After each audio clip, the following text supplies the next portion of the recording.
Well,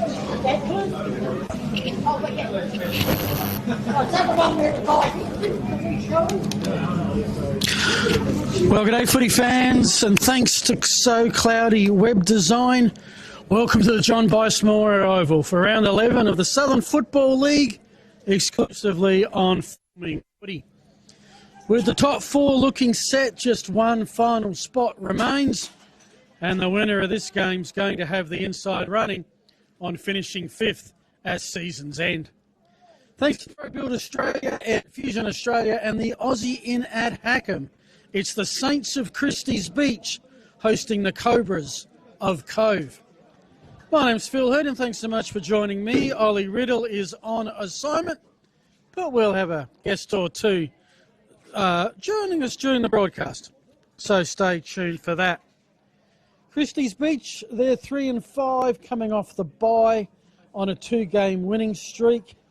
They're on a 23-goal goal-kicking streak, kicked the last 23 against Morford Vale.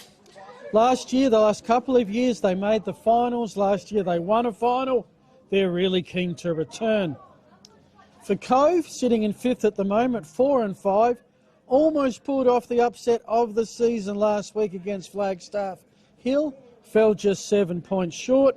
They're looking for their first finals since 2017. They've missed their last 8 seasons. Today, it's men's mental health round. Two clubs combining together. We've got green wristbands, ribbons. Players, you'll see them wearing green tape in support of mental health and well-being. We'll talk to Matt Weiss, president of Christies Beach, a little bit later about men's mental health and how that works here at the Saints. It is a day to raise awareness and start conversations, and there will be a player of the match. In fact, in the reserves, which is running a little late, about 5 minutes to play, you will see a medal given out then, and there will be a medal given out in the A's, and you'll truly gets a vote. No stress there. Do want to thank our major broadcast sponsor this week. It's So Cloudy Web Design. So Cloudy Web Designs work with startups, small businesses and established companies all across Adelaide to develop and maintain websites that support real growth. They craft high-performance websites designed to impress today, and then they maintain them to dominate tomorrow. Because your digital preference should be flawless, fast, and future-proof. Every line of code, every update, every security check exists for one purpose: to keep your digital presence unstoppable. So building websites that last, keeping them fast and secure and always online, that's So Cloudy Web Designs. To learn more, go to socloudy.com.au, socloudy.com.au. And we thank them for their support, the major sponsor of this week's broadcast. The other main sponsors through the season, I want to thank Pro Build Australia, Air Diffusions Australia, the Aussie Inn at Hackham, and The Man & Co Real Estate. Our other general broadcast sponsors include Dartfish Live Stats, the Sportal Scoreboard, Classic Clashes, UTF Trailers, Archie's Footwear, and Filming Footy. Giving you a little bit of background of the two teams coming in, we're going to have a fairly large pre-game with 3 minutes still to go in the Rezzies, where it is Cove 10-12-72. Cove currently, well, actually both teams are 5-5. This is a massive B-grade game because Christies are 5th, Cove is 6th, at least for the next 3 minutes, because Cove leads 10-12-72, Christies 2-5-17. That's a 55-point lead to the visitors, which would give them at least 5th spot at the end of this contest. Earlier today, we've had 3 junior games concluded. All have gone with the visiting side. In the under-13s, it was 9th hosting 8th, and 8th place Cove got up for their 3rd victory of the season. The Cobras 7-4-46 defeated Christies Beach 5-3-33. in a battle where Christies 8th hosting Cove 3rd. It was Christies Beach 5-4-34, losing to Cove 15-4-94, a 10-goal win to Cove. Siren has gone. Not sure if the players have realised that yet. It's a compulsory siren.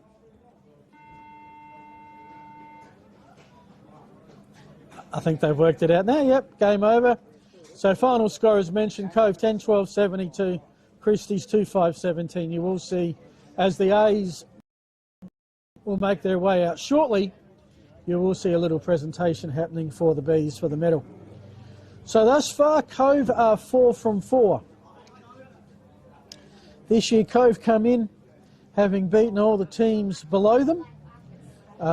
Wins over Christies Beach back in round 2 by 9 points, a game that was well up for grabs in the final quarter on a windy day. They beat Aldinga by 20, Morphett Vale by 84, and Ironbank by 104. They've been swept by Flaggies, lost in the first round by 22 points and last week just by 7, leading in the final quarter. Lost to Ranella by 97, Port Noarlunga by 63, and Happy Valley by 53. For Christies Beach, they've had 2 byes thus far, so they've played 1 game less. This is their first game of the second half of the season. They have 3 wins on the board, defeating Ironbank by 38, Aldinga by 15, and we saw them here 2 weeks ago absolutely demolish the Emus by 147 points. The Emus responding by winning the following week. The losses for Christies, plenty of competitive ones there. To Cove by 9 points, their first game. Ranella by 19, Port Noarlunga by 16. Lost to Flaggies by 46 and Happy Valley by 31. So the more competitive results means that Christies do have a better percentage coming into this, albeit with the 1 less game played and the 1 less win incurred. There are other games this week. It is round 11. Morphett Vale, coming off their first win since round 18, 2024, head down to the Cockledovers, so just down the hill pretty much from here, across the Onkaparinga. They'll play Port Noarlunga, coming off their most impressive result of the season. So 2 teams relative for them in a bit of form, but you would think the Cockledovers are there. Flagstaff Hill host Aldinga. Aldinga, just the 1 win, play competitively at home, struggle on the road. You'd think a pretty big percentage booster probably for Flagstaff Hill, who narrowly lead Happy Valley at the top of the league by 0.3%. As we've got Cove, you'll see them in just a second. There they are, coming through the back. The big game, aside from this one, this is pretty much for mine an early elimination final. But the other big game is Happy Valley hosting Ranella. The Vikings are on a 7-game winning streak and have beaten every team in the competition except one, and that's the Wineflies. The Wineflies have lost 2 of their last 3 to Flagstaff Hill and Port Noarlunga, and for Ranella the goals have dried up a bit, kicking just 8 against Flaggies and just 6 last week against Port Noarlunga. All right, so 2 teams. There was a little bit of words exchanged around 3/4 time between these sides. Good to see that they at least waved to each other at the end of the game as they head to the change rooms. Not too far away, in fact, we've got the coin toss happening right now, and I can tell you that Cove have won the coin toss, and they will be kicking to the left of screen. Christies Beach will be kicking to the right of screen. And you can see 2 of the captains there for Christies in Maisie and Sable with their green armbands this afternoon. Changes for the 2 teams. For Christies, I've got 3 changes coming in. Brockwall Murphy, Hayden Barker on debut. and he's wearing number 26, so keep an eye out there. And number 19, Saxon Allen. Out Nick Paparella, who made his debut last game and kicked a goal. Lloyd Roberts, and I think injured Jathro and Druskowitz. 2 changes for Cove. We've got Jack Tuckfield and Aaron Wordsworth coming in. Out is Jaden Morton and Chris Sando. So joining me, first of our guests this afternoon, I'll just get the gentleman. Yeah. And we're going right to the top shelf to start our day off as we just get the lapel mic fixed. Big game for 5th spot, but also a big event, I guess, off the field in terms of it being Mental Health Day. And a man who's had a big part in putting all that together is the president of the Christies Beach Footy Club, Matt Wise. Correct. Hello, Phil. No, mate. How are you this afternoon? Yeah, good, thanks. Beautiful day. It's a bit better than the last couple of weeks, but yeah, this is the second time we've had the men's mental health round now. We started it last year with Cove, which went really well.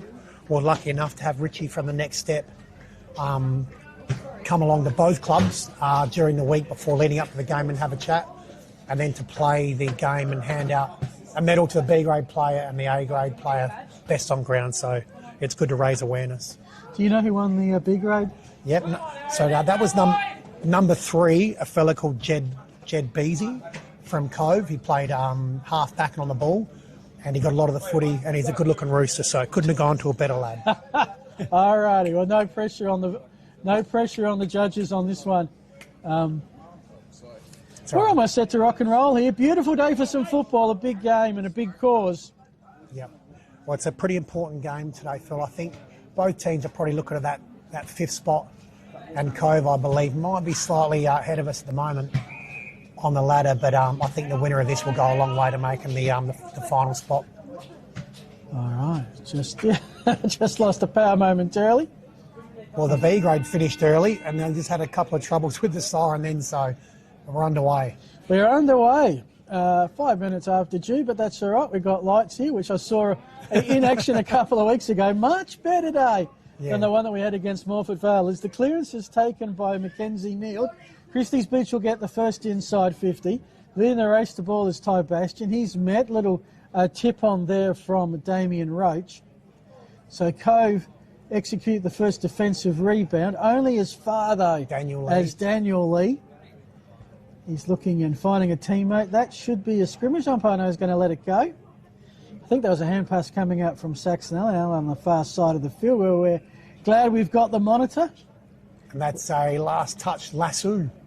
Yes. Yeah, I'm actually refusing to call it a lasso this year because that's a Victorian term. I take that back. And I think that the SANFL South Australia version is a lot better than whatever the AFL managed to cause great confusion with. I like that. I'm not a fan of the lasso either. So no, I think it's... I won't say it again. Yeah, but it was such a simple rule when it came in because they had the default that it was undecided, okay, it's a throw. And it has to be a clear disposal and, simples. So if you just joined us, you've missed a couple of minutes.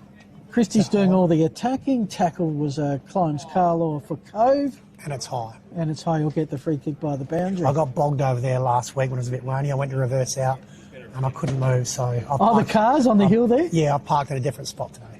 I mean, RAA. I was here last time and I made a comment during the call that the RAA will be here at some point. Oh, look, we got Rick McCosker playing in Lachlan Hayes.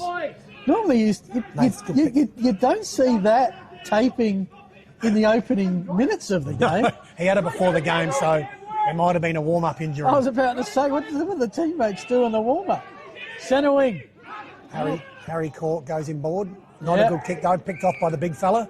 Yeah, and so this was a chance with Wordsworth, Cove to go forward for the first time. If Wordsworth can choose to go forward, he's going to be called play on. He almost got caught with it. Got to help with Wilcox, avoids trouble momentarily. Now to Potter. Okay, first inside 50 for the Cobras. Who's front and square? It's a fair bit of blue here. Hand pass comes out. Good it's with Climbs Carlaw. It's a lovely smother. That was by Harry Court. Yep. Christies D holding on and clearing into some space. They got a spare behind the footy of Cove. They should walk this out pretty easily, I think. Okay. Pick up and hand pass by Bursch. He's got Wilcox in space and finds out Jack Plenty, who's led out on the far side of the ground. Good looking kick. Nice kick in front of your lovely scoreboard that you have here. I love the fact that it's red and black with a tiny bit of white. Yeah. You've got the club colours. I don't think that was on purpose. I just think it's whatever the budget allowed for. Yeah. So you can see there, 3 minutes gone. Nothing on the scoreboard as yet. Have you done Porty's scoreboard? Yes. How's that look? Yeah, it looks magnificent. Does it? Only problem with Porty's scoreboard, I mean, each one's different. It's right down one end. Yep. And I do find, and yours is not one of those. Yep. The scoreboards that allow you to play sponsors and all that. When's the one time you want to look at a scoreboard? After a goal. And what do they do when there's a goal? They put stuff on. They'll put stuff on. Yeah, that's right. Goal. I'm glad I got that right. I felt like I know it's a goal. Can we look at the score? So you have to be very quick to see it before the scoreboard fires up. Meanwhile, Cove, a snap on goal, courtesy of Climbs Carl Law into the pocket. Siemens is there to see it over. I've got to check. Do I need any? You got a debutante today, I believe. Yes, it is Barker. Yes, Hayden Barker. Hayden Barker. The good thing is I played From the with, Suns. Yeah, I played with his dad back in the day. So that's the combination. That's the connection. Yeah, and his dad was a really good forward, probably only about 6'1", whereas Hayden's about 6'4", and he's built like a man mountain. Wow, okay. But really good competitor. So we've had to debut a lot of quite a few players, probably like other clubs. Yep. But yeah, it's good. It's always good to see like a family name get a kick and make it A-grade debut. So. Yep. 35 players used this year, 4 debutants in this side, 6 that have debuted the last couple of seasons. And, well, I'm not sure that was exactly where it was aimed for, but I think it's going to come off. Good pick up. That is a brilliant pick-up by John T. Murphy. Has some help momentarily by Sable, his tackle. Oh, and Nathan's won a free kick there for holding. Yeah.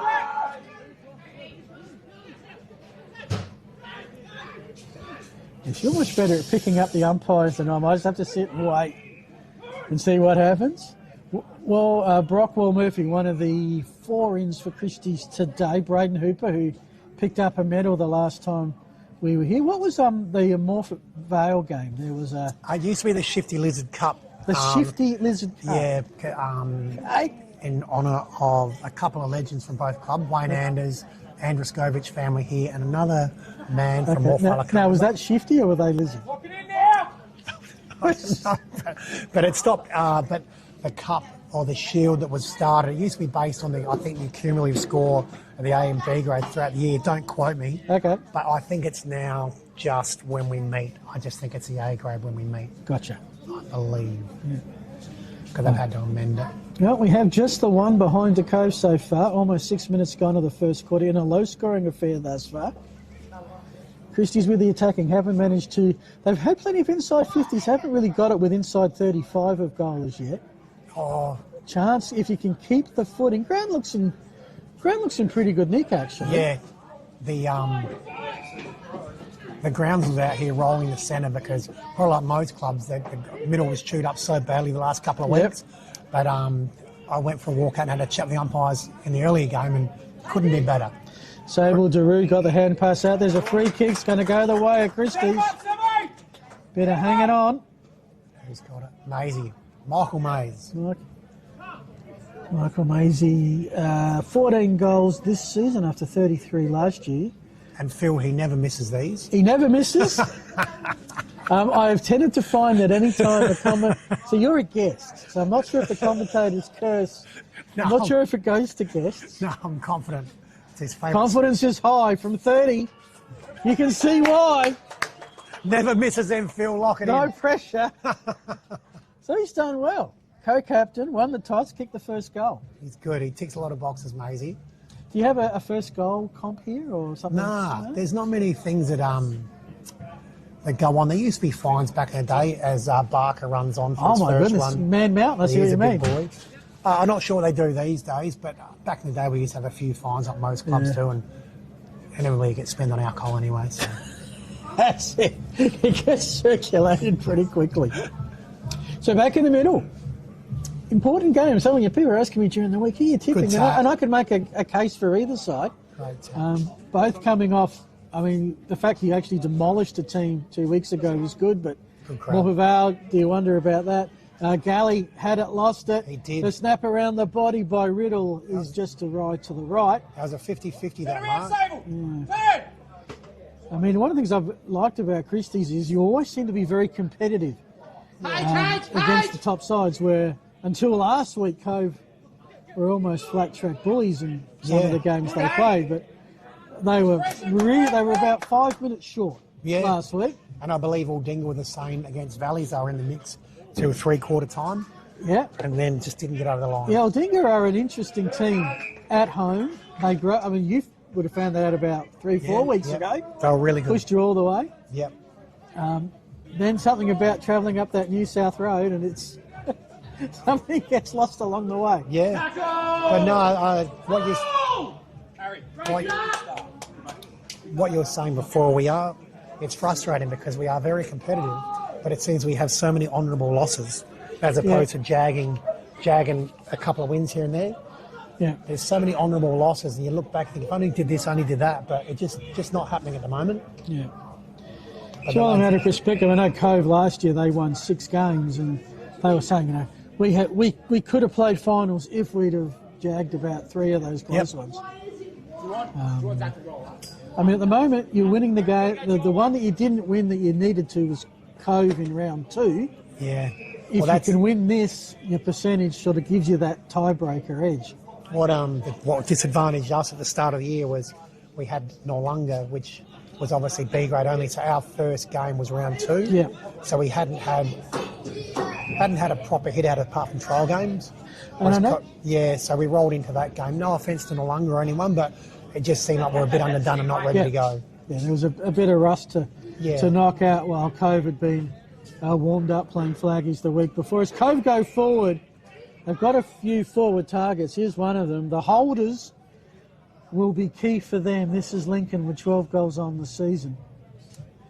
They've got a few good tall forwards up there. Holder and Galley, is it? Yep. Yeah, they really jump at the footy well, and it's so important, even if you're not marking it. Jack just bring it to ground. Yep. Kicked 16 goals, Holder 12, and Riley, big recruit, 20 goals thus far. Nice. Starts at left. I reckon he's just about. No, it's He's in. got it in. Nice kick. And with that, Cove respond.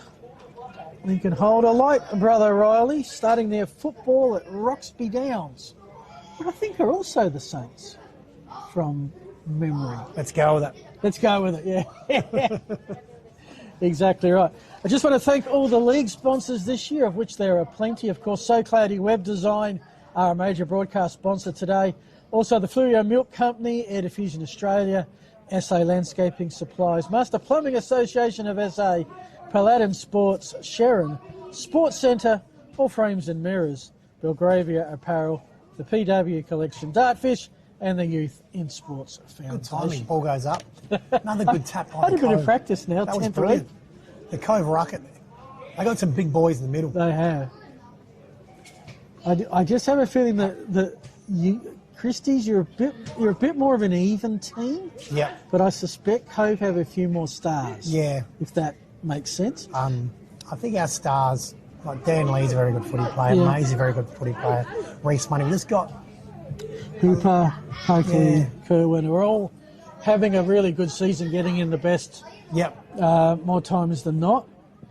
Okay, here's another inside 50. Let's see where it goes this time. In the direction of Jack Short. Last time we were here, he kicked 8. I think he kicked 12 on the season, 8 in the game. They're keeping it in place, so I usually just go off the monitor whenever I get blocked. So nice little kick there by Warren Murphy. There's some numbers here. Mate. If it's set short. Amazing, the hand pass out. Here comes your snap. There's your goal. Isaac Churchill delivers his first for the day and 6th for the season. You've picked him up as junior from Aldinga. You picked him up from Mount Compass. Yeah, there was a couple that we had on the cards, a couple of Galway lads as well. So we're looking really good in the pre-season to add maybe 4 or 5 lads in. One of the Galway lads actually got an MMA contract. So he got a what?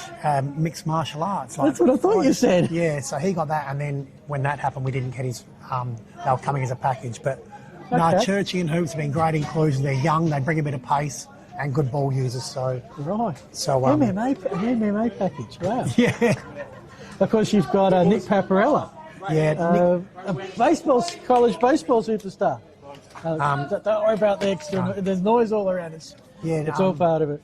Well, Nick Paps has Cove win another one out the guts. That must be about... They're winning the centre clearances. I think 3 to what are we? We've had 4. I think they've won 3. But Christies have picked it up now with Royal Murphy and a chance to settle. Yeah, Nick Paps, my son just walked in behind us. Yeah, Nick Paps, I played a lot with his father, Mark Paps, and he was as good a footy player as you'll see, Mark Paps. He played at the Bay while he was playing baseball for Australia, and Nick's of the same ilk. He just got back from America playing baseball, and he's a very talented footy player like his father. From Galveston. So is he just here on sort of a summer break, or no, well, he's finished up? He gave it a crack over in the States to see how far he could go. Yep. But he's come back here, and I just think he's committing now to the Southern District's Chicken Hawks for baseball and Christie's Beach Footy Club. So, and he's actually my lad's best mate. And that's a beautiful forward, good lead, great mark by Maisie. I mean, Bastian was right on his tail. When I'm not doing footy in winter, I'm the play-by-play for the Adelaide Giants baseball in summer. So I knew the Paparellas. Yeah, well, Mark's a champion of both sports, footy and baseball, and his lad's probably going to be very similar, very skillful. Yes, Good family, the Paparella family. They're a great family in the southern suburbs. So now Nick's back. Might just see him in Giants colours, but all eyes on Maisie at the moment, looking for a second. He hasn't kicked that very well. Zach Short has put the hands up. He's gone for the pass. Yeah, he's passed it off to Zach Short. Which is very unlike a full forward. Well, big plugger. He's getting brought around a bit here. He tried to steal about 10 metres. Yeah, good. Well, you've got to try, don't you? Yep, you have to try. You never know what the umpires are thinking. What's he going to do here, Clayton? He's going to go for a snap, check side, run around. He's going for a check side. Yeah. He's going and if I was a betting man, Phil, I'd say he's not kicking this. Kick responsibly. Not far out, but shows what I know. He's got it. Oh, goal kicking is something to behold, and all of a sudden, the Saints have a buffer. Game high, 10-point lead, 15 in. And it's a beautiful day here because there's not a advantage either end. No. Whereas some days here up the hill it really blows and favours an end. You could, it wouldn't blow a candle out there today. No, if you need a hoodie and probably another layer or two underneath the hoodie, but it is very pleasant, blue sky. I even left the tarp in the car this time. This is where we're sitting at the moment, which is next to the Christies coach's box. This is the biggest wind tunnel in the southern suburbs sitting here, so we've done really well. Yeah, so we're back in the middle. How many viewers usually tune in? Do you have an average for the... That's a real question. It's really interesting, actually. We probably have a few hundred that tune in live. Yep. And then you wait 24 hours, and then it blows up. Oh, excellent. Okay. All the players want to go back and see themselves on telly. Yep. We could have had that back in the day. Even we're really lucky now. As Coakley gets the footy out the guts. That's a lovely streams clearance. Forward. Good looking kick, Maisie. Put the one juke out, couldn't get it. Churchill the snap. Churchy. Has 2. That's the first clearance you won, and straight away, bang, through the big sticks. And like, Churchy, that's his second, is it? Yep. I mean, there are clearances where you sort of kick it to a contest and you're just at the edge of the centre square. That's a prime time clearance right up the middle. You got your one-on-one contest, and Isaac Churchill was waiting front and square for the snap. Love it. So all of a sudden, as the scoreboard is needing to catch up, because I reckon that's your fourth. Yep. Aidan Coakley never tries to drill a kick. He always flights it perfectly. There we go. It's a beautiful kick to mark because it's not drilled, it's not looped. It's just right where you want it. Right where you want it. 17 gone. Christies 4 straight, 24. Cove 128. Great start to the Saints. And they will should get, I think. Oh. Always wonder if I ever worked for the statistician, what classifies as a centre clearance. Oh, that's a bit high. Too high. I think that'll be a clearance, but it's certainly Cove balls now with Lockie Hayes. What is a clearance? Is it outside the centre square, or is it a clean possession? I would say there's got to be either a clean possession or maybe, for me, it's got to be maybe 15 metres forward of centre. Yep. And the fact if you turn it over on the clearance, well, that's just a turnover. Yeah, but it's still a clearance, isn't it? Yeah, it is. So working 1-2 here. This might be Beautiful kick by Darren Lee. Finds Aiden in the guts. So Lee's got the long sleeves on today. Loves the long sleeves. He wants to. Got a mental note, Lee in the long sleeves. Yeah, he's got little chicken arms, so he doesn't like showing the chicken arms off. Right. So they're in the middle here. They've worked it from side to side nicely. Now it's Sable. They're going to continue to work it into some nice space. On the left. Former red leg. Maisie underneath it. Chasing it now. Kelly, bit of soccer action. Rush through. And rush through. First behind on the day, the Christies. They're 4-1-25. Cove 1-2-8. 17-point margin. 18.5 gone. As you might go, yeah. I think it's okay. Mike's going, well, look, I've got a little message board here from my cameraman that you can't see. So if they can't hear us, they send me a note. Oh, perfect. Yeah, speak up, Phil. No complaints yet. Turn the mic on. Yeah. Probably somehow they say turn the mic off. But you might get that today a bit with my voice, but that's great. It's great to have the perspective. Hopefully we get some breaks in the footage to be able to have a further chat. Riley Holder getting into it. On to Sweet. About 60 out. And that was a really good pluck on the wing by Cove then. I think that was that their main man up forward, but that was a really good pluck then. Yeah. Bit of traffic in the car park at the moment. You can see there Wordsworth going up against Harry Court. Wordsworth is a big man. Court is a basketballer type man. Yeah, he's wiry.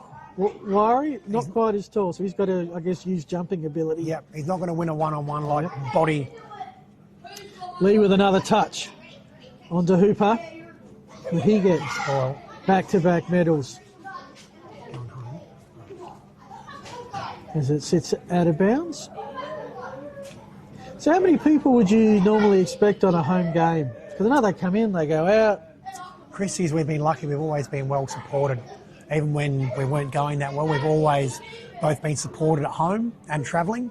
Yep. I'm not sure what the gate always does well, but I couldn't give you an exact figure. But whether we're home or away, I like to think we're always one of the better supported teams, which is a real feather in the cap. We've got a lot of good supporters and past players that come along. Yep. And the good thing, Cove today, Cove have travelled fantastically. They've got so many good people up there. And it's always good when you get a bit of atmosphere around the oval. Yep. Maisie got the run on here, but 6 for him. He's raced for pace. And he didn't have it. And Maisie was winning the race.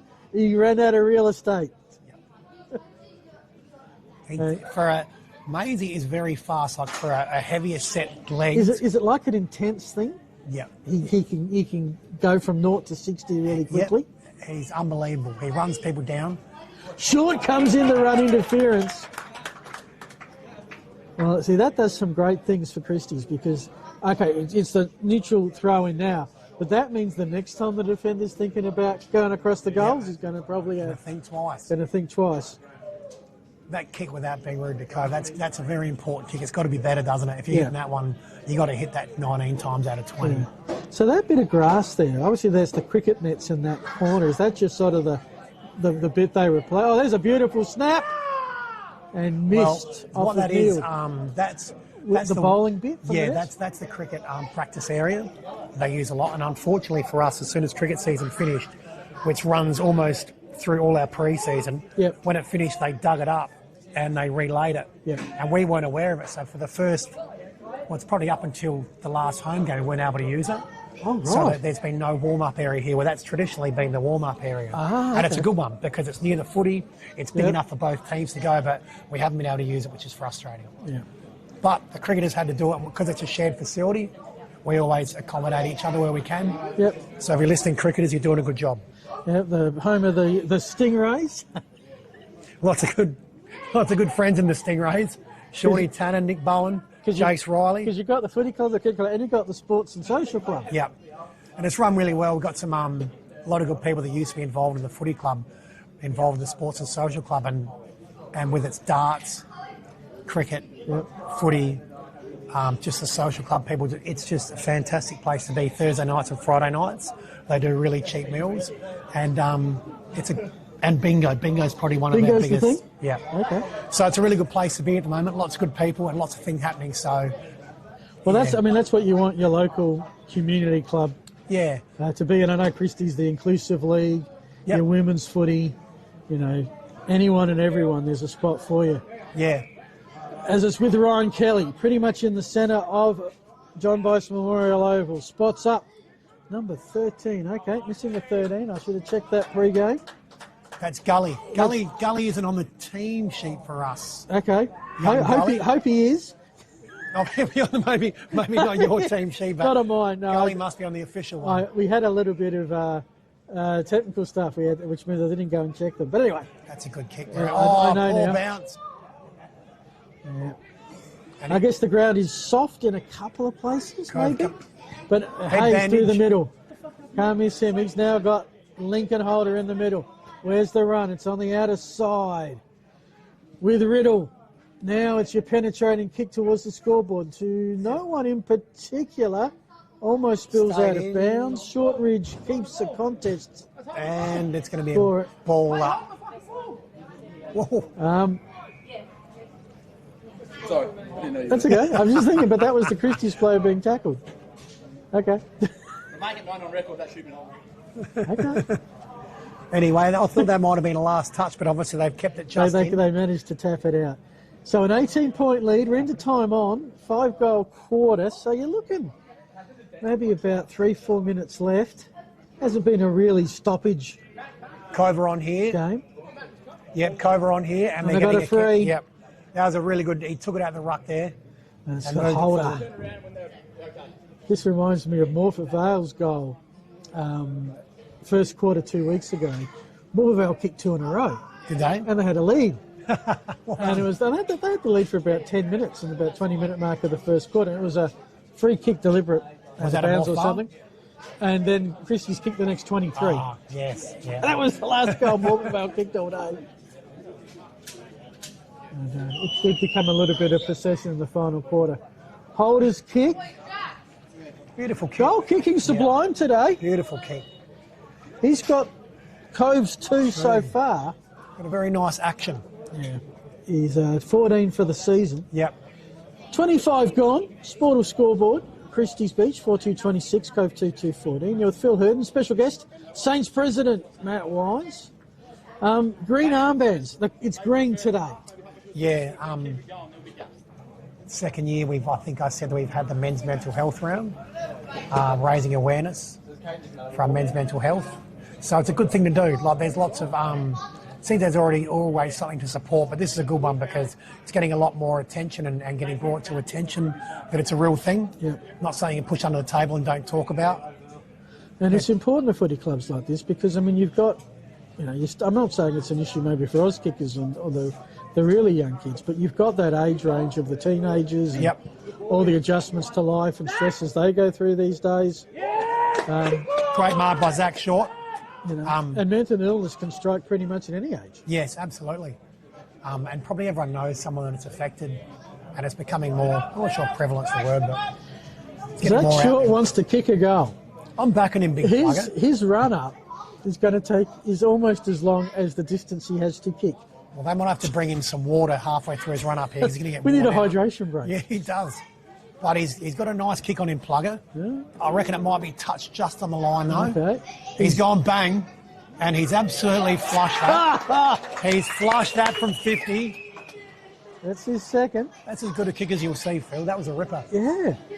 And he's 100% Christies Beach, Jack Short. From my reckoning, he has never played for anybody else but Christies Beach. Come through the junior grades with his cousin, Bailey Short, who's now travelling the world. But a good family from our footy club, the Short family. So, yeah, he's a big boy plugger, but he's a really nice lad. Hasn't got a bad bone in his body. And when he's on, he can play some good footy. So hopefully today's the day that he turns it on. And he'd be happy with that because he kicked 8 against Morford Vale, but 11 for the season. So he's only kicked 3 in the other games. And now that he knows where the goals are to sort of back it up the next week with another handful, he's well on his way there. Well, he can do it. I think he had a bad ankle at the start of the year as Cove going forward here through young Riddle. Yeah, climbs Carlo to Riddle. Beautiful Riddle will kick. line it up. Perfect kick to the fat side. And Christies claiming claiming the mark, I Joshy think, was Simmons. audacious. That's young Joshy Simmons claiming the moment that the umpire's onto I was that about one. to say, pretty clearly came off the Cove player. But you never know, do you? First up. But you know what, Cove are getting their hand in the footy a lot in the stoppages. Yeah. That's your siren. I think it's come at a good time for the home team. You'll take an 18.3 goal lead in the quarter time. Is this on a channel? Yes, YouTube. YouTube filming footy. Phil, do you want a drink? I'm good, thanks, mate. So we'll take a break. The goal scorers thus far, 2 Churchill, 2 Short, 1 the Maisie, 2 for Lincoln, Holder for Cove. It is the Saints by 18. Hope you're enjoying the Southern Football League. Thanks to Filming Footy.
Our name is derived from the Greek prefix, macro, large.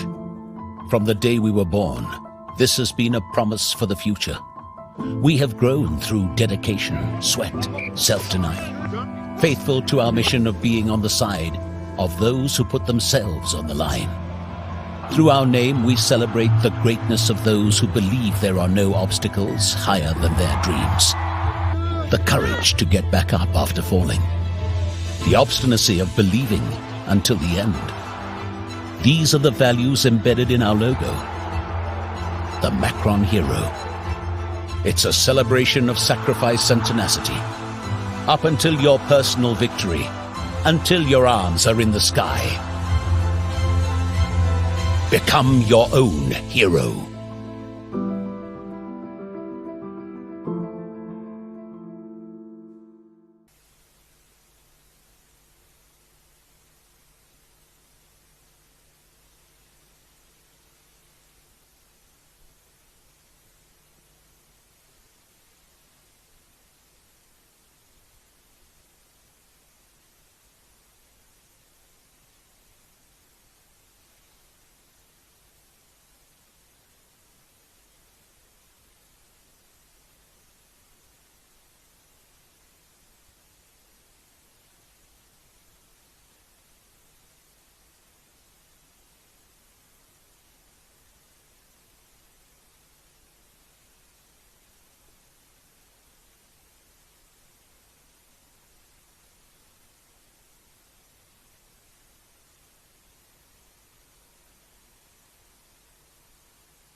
Welcome back, second quarter underway here. A good one for Christies in the first. Cove need to do something in the second. They'll get the clearance. Thomas's hand pass out. They'll go towards that 50-metre arc in the cricket pitch pocket.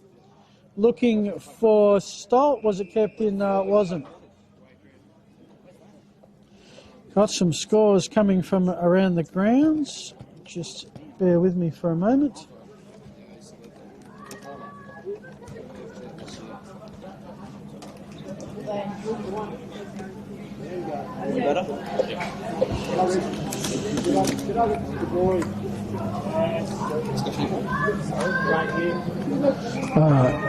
I'm good. Just okay. Cove going forward. Oh, missed the ball at the edge of the square. Maisie had it and lost it. Wilcox picks it up and tackled straight away. Okay, let's go to Happy Valley, where Ranella kicked 6 goals last week in totality against Port Noarlunga. They've kicked 6 goals in a quarter, and for the second time meeting the Vikings, they've jumped Happy Valley. Ranella at quarter time, 6-4-40. Happy Valley on a 7-game winning streak, 1-2-8.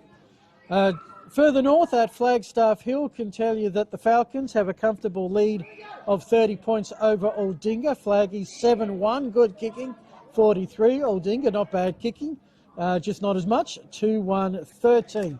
Down the road at Port Noarlunga into the second quarter, I've got Port Noarlunga 4-3-27, Morford Vale 2-4-16. So can you believe it? The close game is between Port Noarlunga and Morford Vale, 11 points the margin. Here, it's Christies by 18 at Happy Valley, Ranella by 32, and Flaggy's lead Aldinga by 30. That's where we sit around about quarter time in round 11 of the Southern Footy League. Wordsworth's kick in a bit of our blind spot pocket, a chance for Darude to pick it up. They're going backwards through Coakley. Coakley's kick finds a target in Mundy. They're doing it in a wave. Christies to Powell. Out further towards Sable. Sable inboard to Lee. In the long sleeves. Low, penetrating kick, but waiting for it was Lockie Hayes for Cove. Didn't mention our umpiring crew. Need to tell you it's Alex Garlick and Nick Price are our field umpires. Only the 2 boundary umpires today. I thought you'd always bring 3 to Bice Oval. Jack Harrison and Harley Bodger will be raking up the meterage today and waving the flags. As goal umpires will be Robin Perry and Hayden Modra. Cove with some numbers. They've got a player right in front of me. That's Carl Stott. Gets it, looks up. One-on-one contest, got out the back was Riley Holder. He's got Saxon Allen as his opponent at the moment. Now will Holder go back? Allen's pretty much on the 50-metre arc. Draws some defence. In the pocket as climbs Carlo. Goes with the kick and misses to the near side. Another behind to Cove. They go to 2-3-15. Christies Beach 5-2-32. The margin 17 points on the Sport or Scoreboard. Of course, this broadcast brought to you by So Cloudy Web Design. Go to socloudy.com.au for all your website needs. Thank them. They've been a great sponsor of Southern Footy League, and they're a great sponsor of this afternoon's Match of the Day broadcast on Filming Footy. Winner of this, inside running for 5th spot.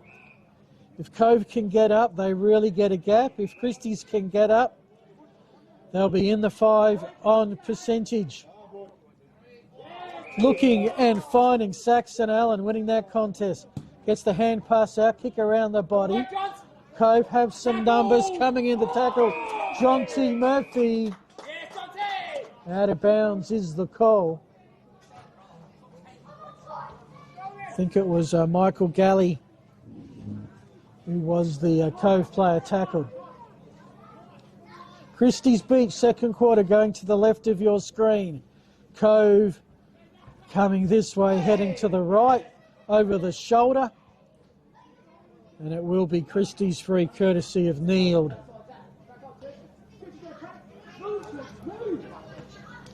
Mackenzie Neild. Kick 5 against Cove in round 14 last year. Puts it to a pack 20 out. And another stoppage. The main broadcast sponsors, ProBuild Australia, Air Diffusion Australia, the Aussie Inn at Hackham. Also the Christies Beach Hotel, better mention that while we're in the vicinity. All part of the RD Jones Group. And also Sam Deman from Deman and Cove. Lincoln Holder. It's always a worry if he grabs the back like that. Hope he hasn't done a hammy. Because with the short kick to Stolt. And yeah, Holder's coming off. This is huge for Cove. You can just see at the corner of your screen, probably Cove's one of their best players, Lincoln Holder, grabbing the hammy coming off field. That could be huge, as it's Wal Murphy going across defensively to Sable. Sable spots up Darude. Darude, the on-passing handball to Coakley. Finds Mundy. Christie's putting together some possessions inside 50, and they find a mark at the end. And it's Maisie inside 50. Definite kicking range.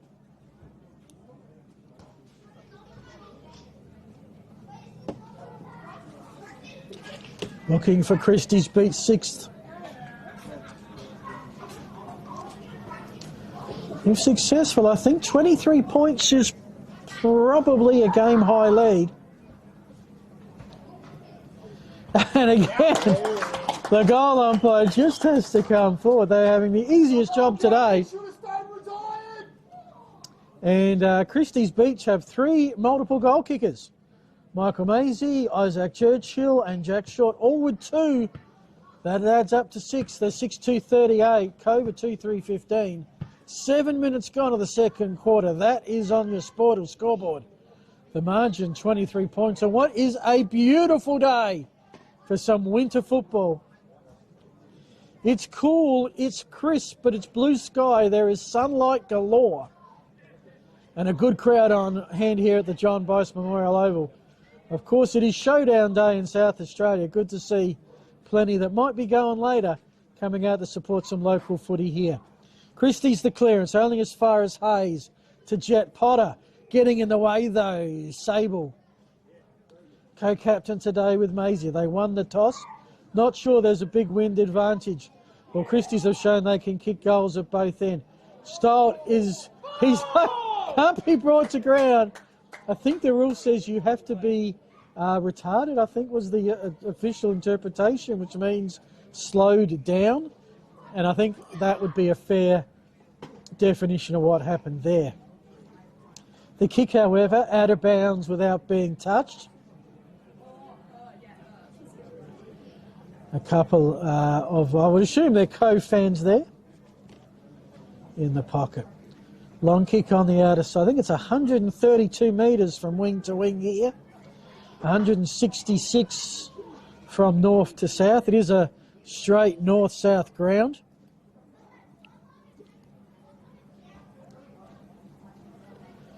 As mentioned earlier, leaders around the grounds. The leader, well, Ranella, big leaders over Happy Valley. Flaggies over Aldinga. And it was Port Noarlunga, but only narrowly over the Emus of Morphett Vale. Christies with the clearance. Spills out the back. Trying to get possession. Ball refuses to comply. That was Galley. Ends up with Thomas. He's tackled. Christie's with the turnover. And there's a free kick gone for something. And it will be Christie's ball. Daniel Lee. Says, I'm going to kick it that way. Instead, he kicks it sideways. Improves the angle. It's with Josh Darude.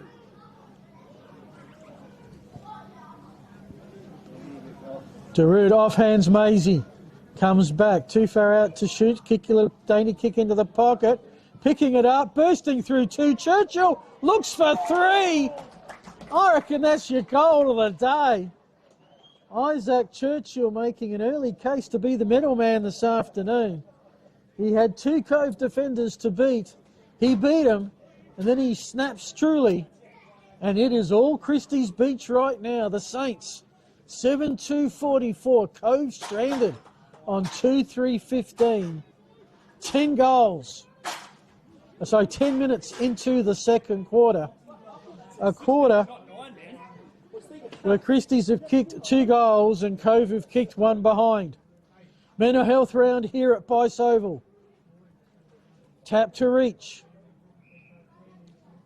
And in the end, a stalemate not too far out. Well, still in the tea saucer. Here in the middle. Reach again, the tap. Just has about half a head height advantage over his opponent. You can see them lined up there. Got another tap. Can Cove get it to advantage? That's the tricky bit. A lot of grunt work in the middle, and it will be Christies who get a sort of a semi-hand pass. Cove, a kick. All right, now it ends up just as a Riley holder. Haven't seen Lincoln come back yet. I'll be interested at half-time. Might not get the greatest look.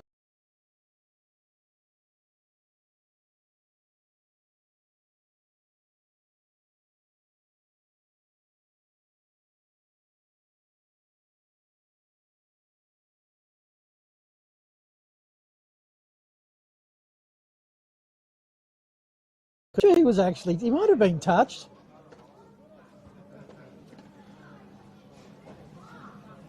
Free kick goes to Zach Thomas. Thomas has 1 goal this season, 2 goals last season. A-grade debut in 2023. Has played for Cove and nothing but the Cobras. He gets his first. Cove needed that. First for the quarter, third for the game. Cove 3-3-21. Christies Beach 7-2-44. The margin back to 23. 12 minutes gone of this second quarter. Do a quick check of some of the games I've got scores for. Ranella leading Happy Valley by 45 points. Already 8 goals kicked, 8-5 to 1-2. Flaggies are putting a gap between themselves and Aldinga with some very accurate kicking. Flagstaff Hill 10-1-61. Aldinga 3-2-20. So those games, 40 plus points the difference. Here it's 23. Back in action.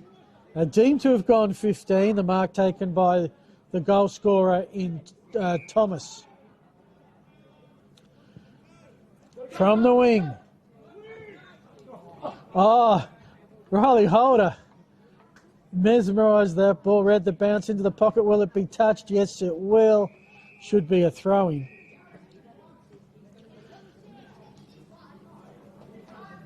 It was Christies by 18 at the first break. They've kicked 2 goals to 1 goal 1. As the boundary umpire will put it, will be pretty much top of the square. Very crowded, a very popular place to congregate at the moment.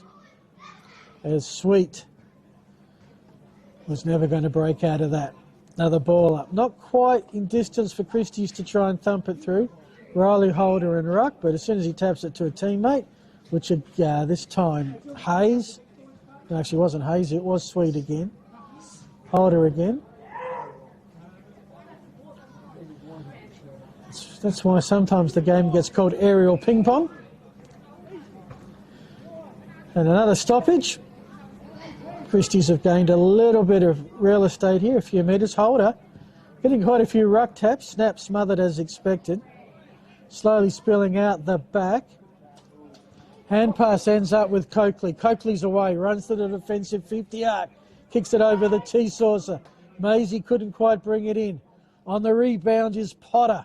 Long kick. Almost feel like with that there might be a slight breeze to the right. Not sure, I can't see any flag or anything proof. It's with Sable. He's got time to take a couple of bounces. Inboard to Coakley. Coakley now to the hot spot, 20 metres out. Free kick gone. It's going to go the way of Cove.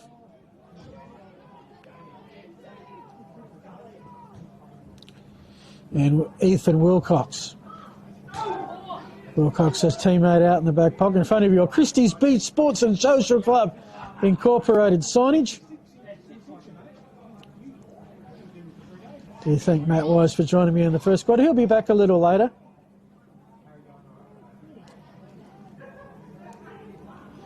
Cove with sweep. No real sense of urgency. It is a 23-point margin.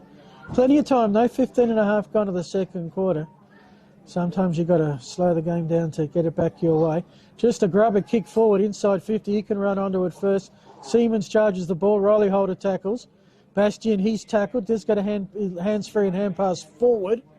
Looking for Michael Galley. There's a kick there out of nothing, but in the end, straight down the throat of a Christies Beach defender. They'll bring it back if it sits true. It doesn't. Braden Hooper.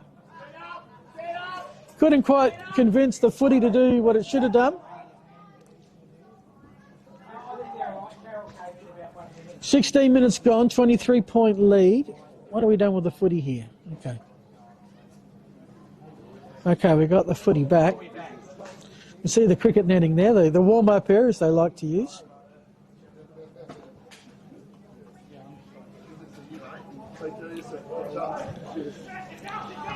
Lovely clearance work by Christies. They're running it now through our Phantom, Galley 13 and Hooper in the way Potter. Potter now to Jack Plenty. They'll go across field where there's a bit more blue. Here's Lachlan Hayes, has time for a bounce.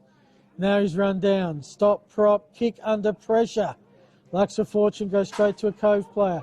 Not the greatest handball, but Cove should get out of it. Potter gets it on. Now into some space, attack inside centre wing. Again, will it sit? Well ducked by Sweet. Just got the kick away, but under that pressure. Now, yeah, I was about to say, last kick out of bounds. That's a free kick. It is. Christies going back here. Lee looking, couldn't find Kerwin. Siemens intercepts. Now into some space. Sable to Coakley. 2:21s. Coakley against Roach. Across the field, picking out the runner. Also Braden Hooper, who goes with the worm burner, which is perfectly placed for Darude to pick up. Oh, and that's got to be extra meterage. You cannot do that after a mark and not expect to get penalised. And what would have been, thank you. It's going to be a shot for goal, and it's going to be, it's going to be pretty much straight in front of goals for Mackenzie Neild, who's kicked plenty in his footy career. That's his first, 15th for the season. And Christies keep on keeping on. 8 goals, 250. Cove 3-3-21. 29-point lead. That's an equal game high. 18 and a half gone of this second quarter. If this score holds, both teams will be tied with 4 wins at the end of the day, and Christies have the superior percentage. They will be in the 5 tonight, and it will be, I think, and I could be wrong, I'm not sure. Maybe the first time they've been in the 5 this season. Maybe.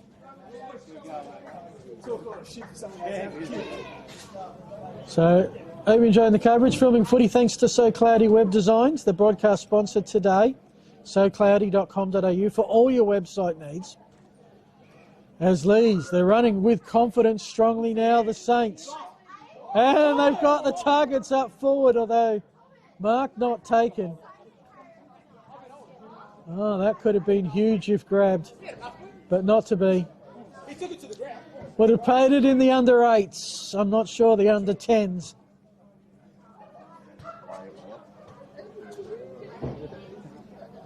Cove will get the clearance momentarily. He now sits with Michael Galley.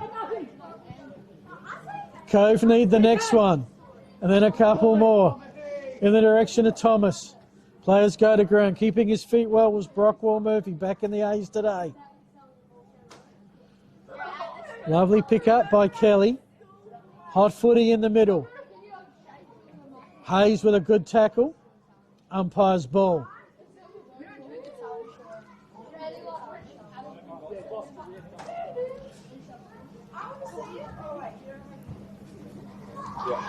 Around the Southern Footy League, games late in the second quarter, getting towards time on, if not in time on.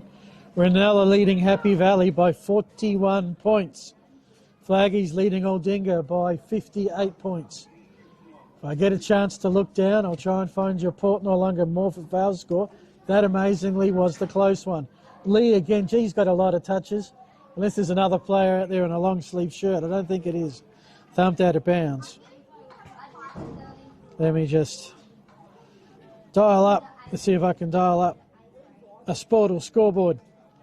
Can tell you it is in quarter two. Port Noarlunga 7-6-48. Morford Vale 4-4-28. The Cockledovers by 20 points. Cockledovers Port Noarlunga would probably be hoping that Happy Valley would get up and they might be able to get ahead of Ranella for that critical third spot. But Mindflies have responded this week. Be fascinated to see where the goals have come from a little later. In the middle here, again, Lee's in the middle. In fact, Lee was felled. Lee's down. He's not getting up. In fact, there's a card coming out.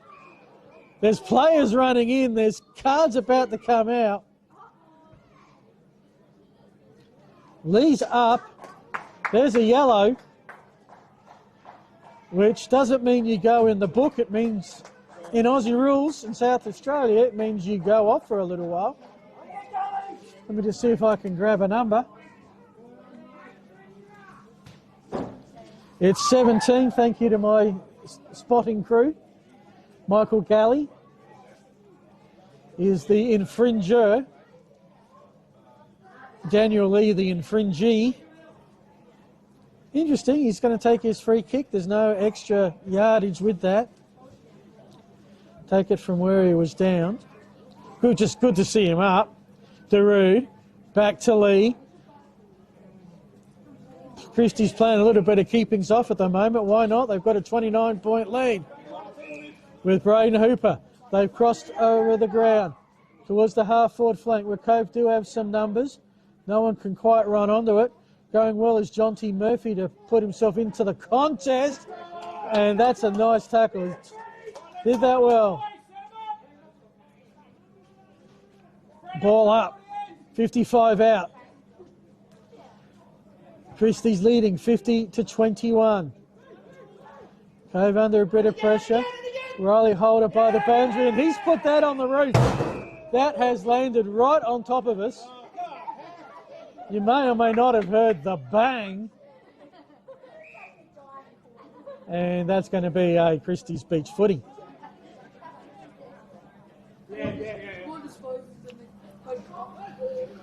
The pressure from the Saints has been intense. And Christies are really playing hands off at the moment. Backwards kick to Kerwin. Back to Lee. He racks up another touch. Now Simmons across the other side of the ground. Boy, they're going to be in colonnades in a minute. But instead it's intercepted by Sweet.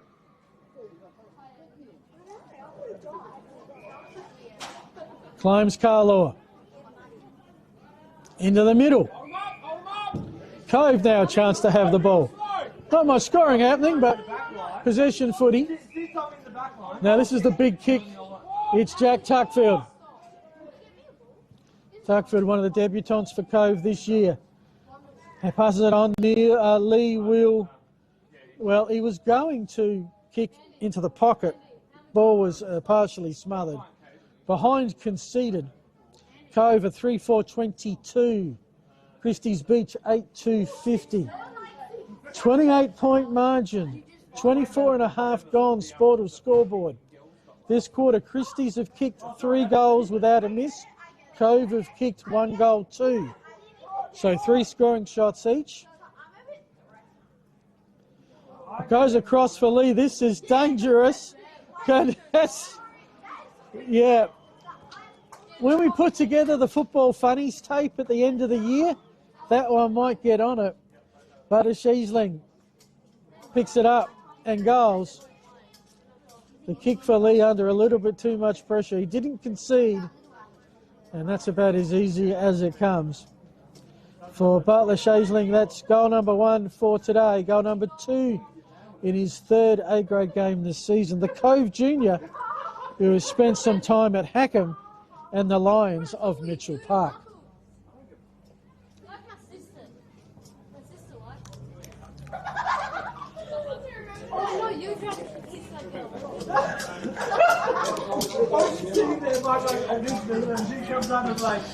Almost 26 minutes gone here. Phil Hurton with you. Filming footy, we've got Josh on camera. Matt Wise joining us on and off. President of the club. Mixing in some special comments with his other presidential duties. We do appreciate that. Christies with it. That was a kick, didn't go 15, didn't matter. So Powell to Need, the hand pass on. Almost taken by Churchill, couldn't hang on to it. Kelly's just overrun it for a moment. He's going to go and chase his own work now. Beautiful pick-up. Really, really, really quick hand pass, if you know what I mean. Cove now have it. Wordsworth one-on-one contest, that's what they want, Riley Holder. You put him one-on-one, he's going to win the majority of those contests. Cove a chance, I think, for the first time today to go back-to-back goals. It's a 22-point margin. Was 18 at the first break. So kicks this would mean Cove win the quarter. As the halftime siren, buzzer, horn goes. The last kick of the half is a goal to Riley Holder. His 21st of 2026. And there's a sniff for Hallett Cove. The Cobras, 5-4-34, including the last two. Christies 8-2-50. They have a 16-point lead at half-time. The goal scorers for Christies, 3 to Isaac Churchill, 2 to Michael Maisie and Jack Short, a single to Mackenzie Neild. For Cove, Lincoln Holder 2 came off with looked to be a hamstring injury earlier. 1 to Jay Butler Saisling, 1 to Zach Thomas, and 1 after the half-time siren to Riley Holder. We'll take a break, get a breath, have a drink, prepare ourselves for a big second half coming up.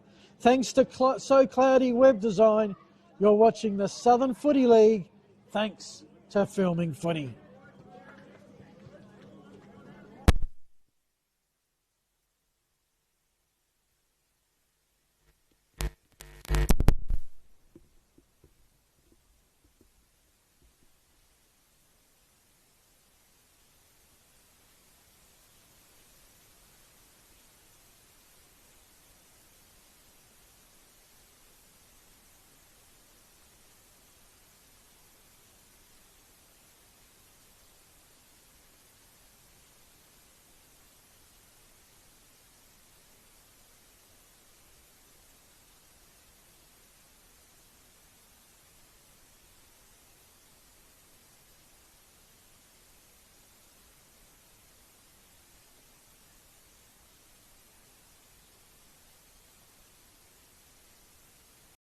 Footy analytics made simple.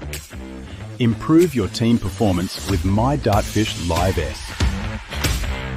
Quickly tag key games actions during or after the match. Replay moments from the match, frame by frame or in ultra slow motion. Access richer content, dive into detailed statistics and filter what matters most with ease. Create playlists to show problems or areas for improvement, and share them to your team. My Dartfish Live S supports Aussie rules football coaches to optimise team performance.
Our name is derived from the Greek prefix macro, large.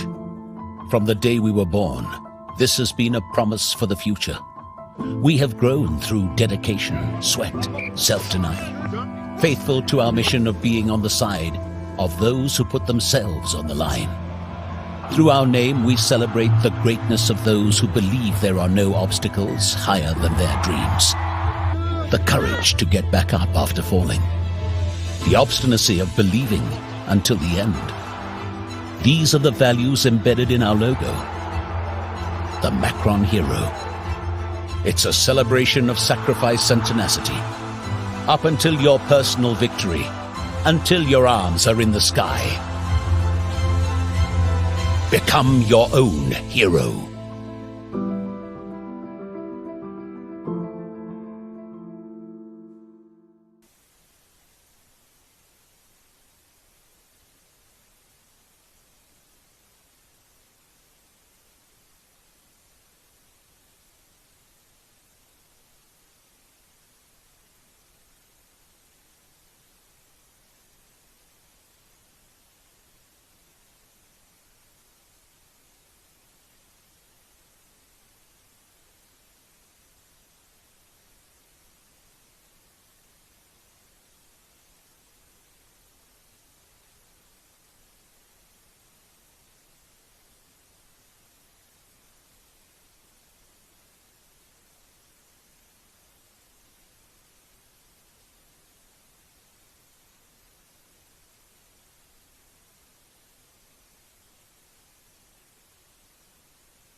Welcome back. John Bice Memorial over your scene on a beautiful winter's day. A little bit of cloud build-up. We did have clear blue skies earlier. It's cool, it's crisp, but June football, you're not going to get better conditions than this. Big game, battle for 5th spot. The winner will have it tonight. And Christies Beach, it's so far been their day. They are 8-2-50, the Saints. Cove 5-4-34 on the Sportal scoreboard. It was Christies by 18 at the first break. They got it out to 29, but Cove kicked the last 2 goals to give themselves a sniff as Cove come back onto the field.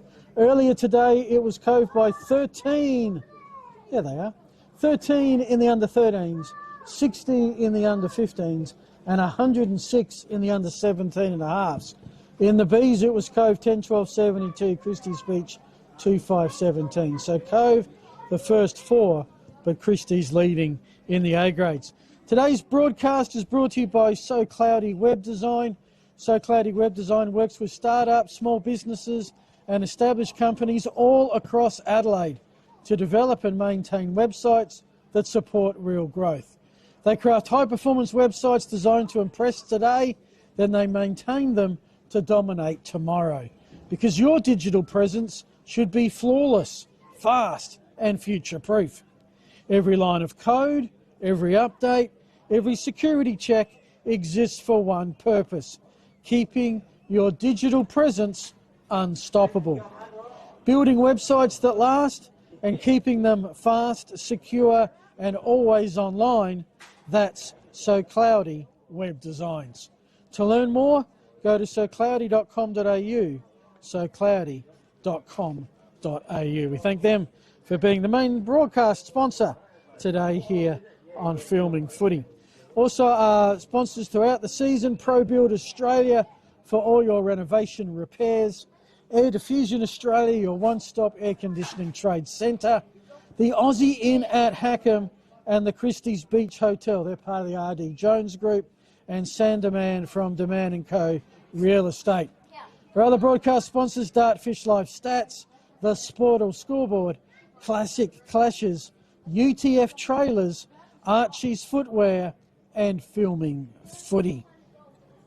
For the Southern Footy League, their sponsors this year do include So Cloudy Web Design, also Fluio Milk Company, Air Diffusion Australia, SA Landscaping Supplies, Master Plumbing Association of SA, Paladin Sports, Sharon Sports Centre, All Frames and Mirrors, Belgravia Apparel, the PW Collection, Dartfish and the Youth in Sports Foundation.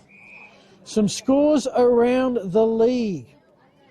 Ranella lead Happy Valley by 42 points. That's third, leading second at the moment. 8-8-56. Valleys 2-2-14. That close. Meanwhile, Flagstaff Hill 15-1-91. How's that for kicking? Leading Aldinga 3-3-21. A 70-point lead for the Falcons.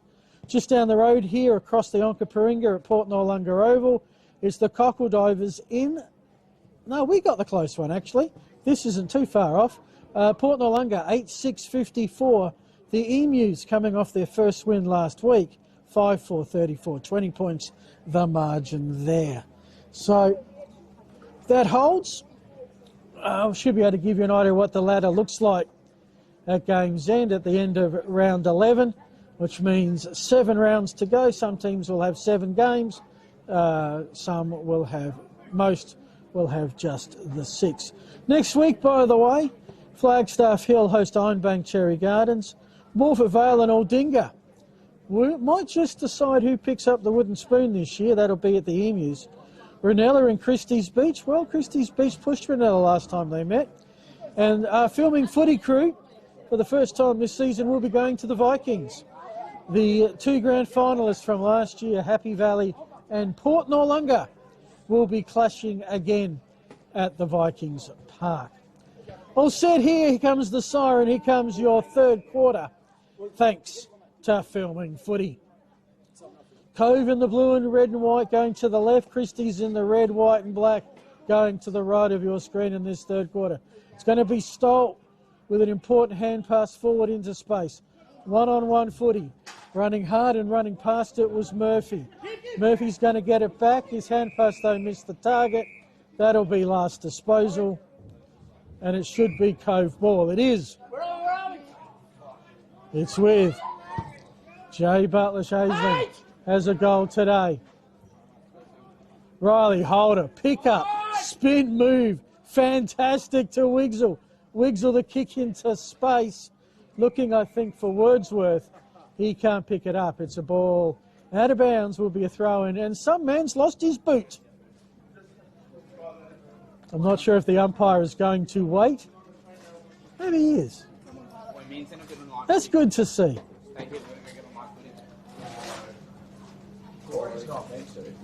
It's actually last disposal. That's why nobody went to it. Umpire says play on. Boots restored. Christies Beach have kept the ball. All good. They'll move it across the outer side. Yes, folks, we're back to the footy. You can see the scoreboard. Christies Beach 8-250, Cove 5-4-34. 16 points the margin. It's on the outer side.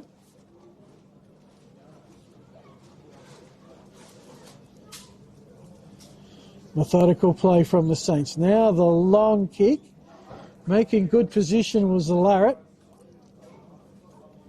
And in the end, a scrimmage will ensure. Umpire says no prior opportunity. Their ball up on the far side. Got a fan club around here. They've got the game on the monitor. Much easier to see from here is the thump from reach. No one in particular. Coakley sort of faked the inboard pass, went back to Lee. Lee is corralled, and it will be another throw-in. Daniel Lee would probably be high up for mine in the medal calculations.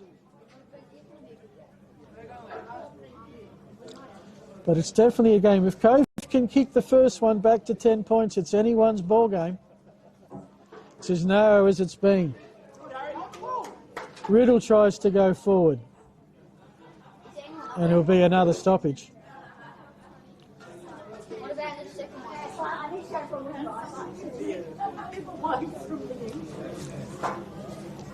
So we'll go again. So if you sit there, that's fine, as long as I can see the goals. Okay. All right. No possession for a while here. Sort of a mini kick going the way of Burst. All on the outer side of the moment. So we like the fact we've got the camera and we've got the in-depth view there. Oh, we apologise for the fruity sign language. The fruity sign language from the back of the ute. I don't think that was ordering one beer. Right now, just a locked-in footy. 16-point lead, 3.5 gone to the third quarter. We have not had a score thus far. Reach gets to the front, gets the tap. Everything's smothered at the moment. Coakley goes in to win it. Somehow got a boot to ball. And after all that, we will have another stoppage, which would be about the 6th or 7th we've had in the last minute or so. Umpire brings the ball back in play a little bit. Reach with the tap, Neiled with a corresponding tap, and it's just getting a little hard for anyone to clear it. Usually at this point the umpire finds a free kick somewhere. We'll see if that's the case in the next 30 seconds or so. Another ball up. Reach the tap. Nicely done by Butler-Shaysling. Tackle. Intercepted. Okay, now it's tackle. We've got a kick. What's more, we've got a mark the way of John T. Murphy, who I think was the player might have lost a boot before. Not 100% sure. Murphy goes across field. Now it'll open up to Larratt. Larratt brings it out to the broadcast, the club room side. Here's Joshua Simmons, breaks free of his opponent from the attacking edge of the centre square. Looking for short, couldn't quite get there. Cove, the quick repel. Back in the middle. Push called for, not received. Christie's kick. It's high. Plenty with it. In trouble. Hand pass in hope. Christie's working through some quick hands. Suddenly it's with Neiled. Open goal. 45 out. And Mackenzie delivers. It was bottled up like a car crash on the Southern Expressway for about 3 minutes. Oh, someone's brought out some food. I would just take one of those. Sure. Yeah, I'm sure, yes. Very hard to talk and commentate. But I do thank Christies for some food. Big goal, Mackenzie Neal. Cove had kicked the last two. Mackenzie Neal, that is his second. His 16th for the season. Margin back above 20 points to 22. 5.5 gone. Christies, 9-2-56. Cove, 5-4-34. 22-point margin on the Sportal scoreboard. I think somehow we've managed to get ahead of the other games. No other three-quarter scores of note to report as yet. Again, a lot of players in the middle. Neil the pickup. Decided against the hand pass, went for the kick. This one straight to an opponent, however. Nice little dab shot. Sits with Butler Shazling. Big stretch from Galley. Brings it down, couldn't mark it, got it in. Trying to find someone to hand pass to. Cavalry arrives. Kick is high into the pocket. It's Lachlan Hayes. The kick from out of nowhere has missed to the far side. A point to Cove. They're 5-6. 36. Christies Beach 9-2-56. My maths tells me that's a 20-point margin. Almost 7 gone of the third quarter. Don't think there's a breeze of consequence here today at the John Bice Memorial Oval. So it is. Into the pocket and tapped out of bounds in front of the Cove bench. Quick look at the Cove bench if I can, thanks. I'm just seeing if I can see Lincoln Holder there. Yeah, might be the one. Not sure I've seen Lincoln back on the field. He came off with what looked like a hamstring early in the second quarter, number 18. If you see him, let me know. Meanwhile, the ball plays by that boundary line. You can see the array of cars here in the setup. Deck Chair City, good day for a beanie. Certainly recommend when you come down here, the chips with gravy is, I think, the food item of choice down here at the canteen. Chips with gravy. Just looking around at the young Christies Beach kids, yep.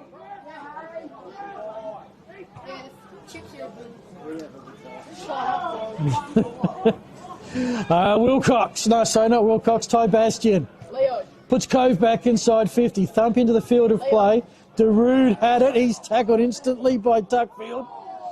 Darude goes back again, pick up, got some numbers, although he passed it straight to Wigsell. Darude is still battling for this football. Daniel Lee has to go in and get it. In the end, holding the ball, and gee, just was bottling around there, and it was only a matter of time before Cove got their hands on it. This is courtesy of a free kick. And there's a player there somewhere, just to the right a bit. Josh? There you go. Okay, that is Lincoln Holder back on the field. That is great to see. The deliberate kick. I can hear horns honking. Holder's got 3. He's joins Isaac Churchill from Christies with 3. And the margin back to 15, as close as it's been probably since the midway point of the first quarter. Thank you, but then I can't talk, so I got a cold sausage. People keep offering me food. I need a co-commentator. 15 gone, 9.5. 15 points, 9.5 gone to the third quarter. This quarter, that was Christie's first goal of it, and Cove have kicked 1 goal, 1.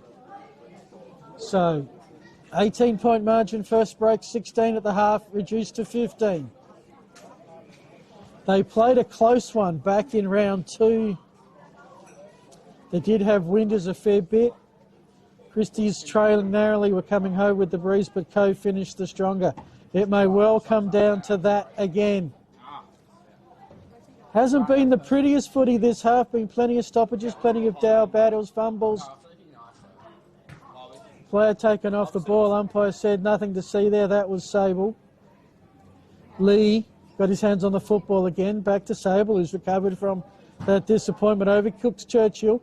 Churchill tries to go back and get the ball against Roach. And in the end, it spills out of bounds. No, this is why it's not the last touch rule, folks. It's the last disposal. There was no hand pass or kick, therefore there's no kick the other way. Boundary umpire about 30, 35 metres out from the Christies Beach goal. The clearance will go the way of Climbs Carl, or Noah's with the kick. A thump towards the boundary and out of bounds. Throw in.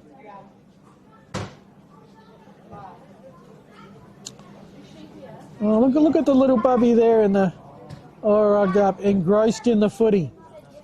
Teach him young, teach him early. That's it. The throw in missed everybody. Going and getting it was Johnny Murphy. I've actually liked Murphy's game today. He's plenty of it. Clearance though, Tuckfield. Riley Holders got a runner. Needs the true snap. It's right by the goal line and it's touched. The kick from Pearce needed just a little bit more oomph in it. Christies were able to get back. Daniel Lee wastes no time. Into the change room pocket he goes. Cove have the numbers, but the boundary line beats all of them. Holder starting to get a couple of clean touches.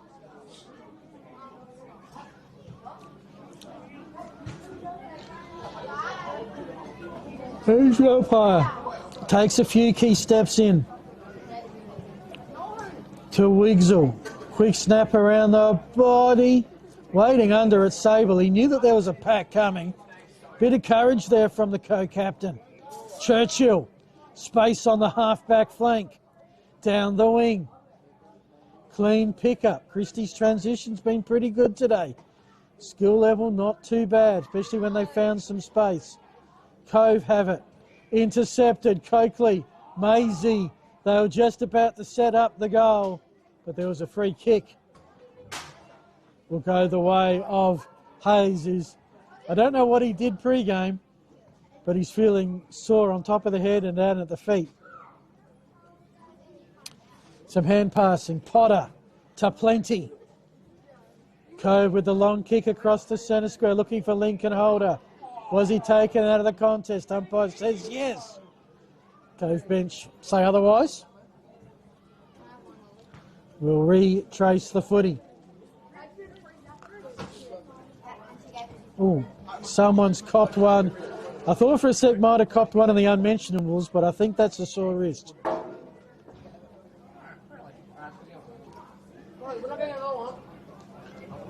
Okay, this looks like Lincoln Holder again. No, it's Riley. Into the pocket. Good grab. Jake Wigsell's got it in the pocket. If he converts, this is as close as it's been in a long time. 14 points, your current margin.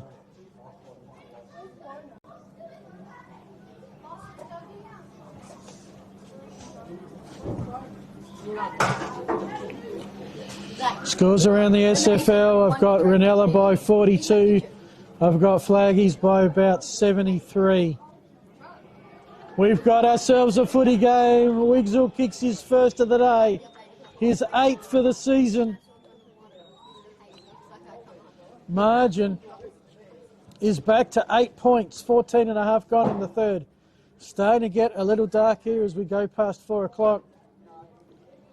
Of course, had the winter solstice earlier in the week. Might have the lights on before we're done here. Christies Beach got it out to a 29-point lead, led by 18 at the first break, got out to 29 in the second. Cove kicked the last 2 back to 16 at half-time. Since half-time, Cove have kicked 2 goals to Christies Beach, 1 straight. So Just the 3 goals in the first 15 minutes of the quarter. Doing beautifully well was Ben Power with the clearance. Has the run of a teammate. Churchill at the half-forward flank. Taken without the ball. Well played. Knew if he grabbed it, he was going to be tackled straight away by Roach. Played well for that free kick. Got 3 goals as Churchill. Too far out to score. Puts it out in the pocket through some hands. Pick up and tackle by Court. I think that might have been Powell who got a hand on it but couldn't bring it in. 40 out from Christies. They need a settler. That's holding the ball. 1, you took on the opponent. 2, you got tackled. 3, you dropped it. That's usually a holding the ball decision. Potter. Bastian. Into space. Sable. On to Sam Bear. Going up, trying to reach for it. Hayden Barker. And the debutante's going to get a shot on goal. Hayden Barker this season played 6 games in the Bees, did not kick a goal there. Last year he played 6 goals in the Bees, did not kick a goal then. Came to Christies in 2023 from the Sons of Gladstone in AFL Capricornia. Well, that's slightly irrelevant right now. It's all about this kick from 40. The crowd tells the story. Hayden Baker has his first A-grade goal for the Saints of Christies Beach. And it's come at a pretty critical time. A steadier. It is on the Sportal scoreboard, and I'll tell you what, accuracy is proving the difference at the moment. Christies Beach, 10-2, 62. Cove, 1 more scoring shot, 7-6, 48. The margin back out to 14, 17 and a half. God, around the SFL at the moment. 3rd quarter at the Cockle Divers. It is Port Noarlunga. They've opened up a 31-point gap over Morford Vale, 10-7 to 5-6. As Cove, the clearance, quick kick, quick mark. Riley Holder, you get him in those quick clearance contests. He's going to win enough. And again, which one is it?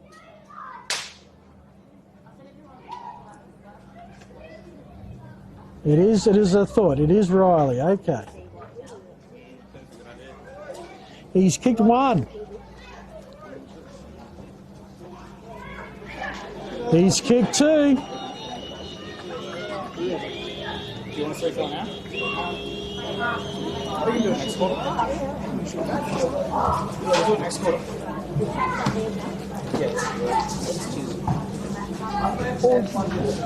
All right. Looks like I've got my... Looks like I need a new battery for my mouse. Okay. Kathy, can we have the key? You've got to find the right little hole. 10 goals, 262. That is a mighty quick reply from Cove. Margin back to 8. Time on of the 3rd quarter, a minute away. Another clearance to Cove. A grab a kick by Wigsell. Spinning around, kicking into our top of the square. This to bring it back within a kick. Easy grab for Michael Galley.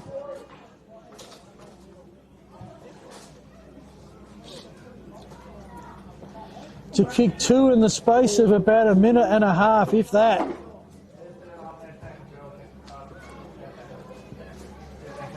And he has. So Galley, that's his first goal today. Cove's 9th, 9-6-60. Christies Beach 10-2-62. A 2-point margin. A game of high significance brought to you today by So Cloudy Web Design. SoCloudy.com.au for all your web design and maintenance needs.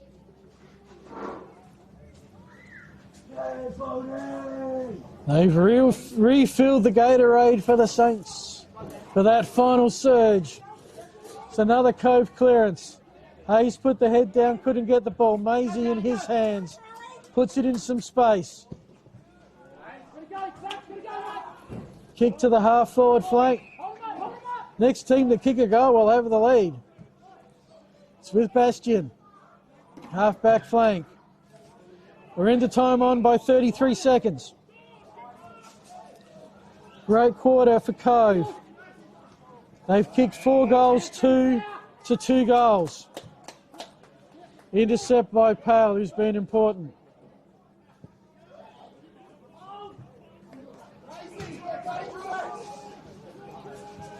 Inboard we go. Braden Hooper.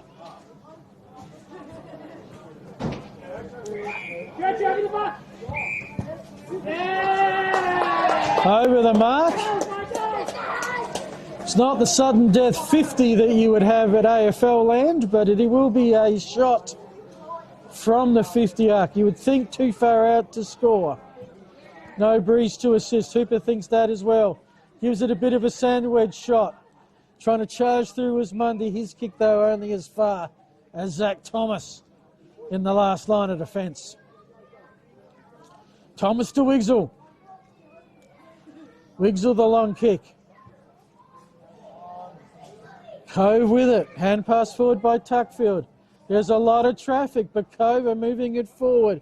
Galley, I think, had a high hit when he was getting the ball, and he's still down. I shouldn't laugh. There's an injured player.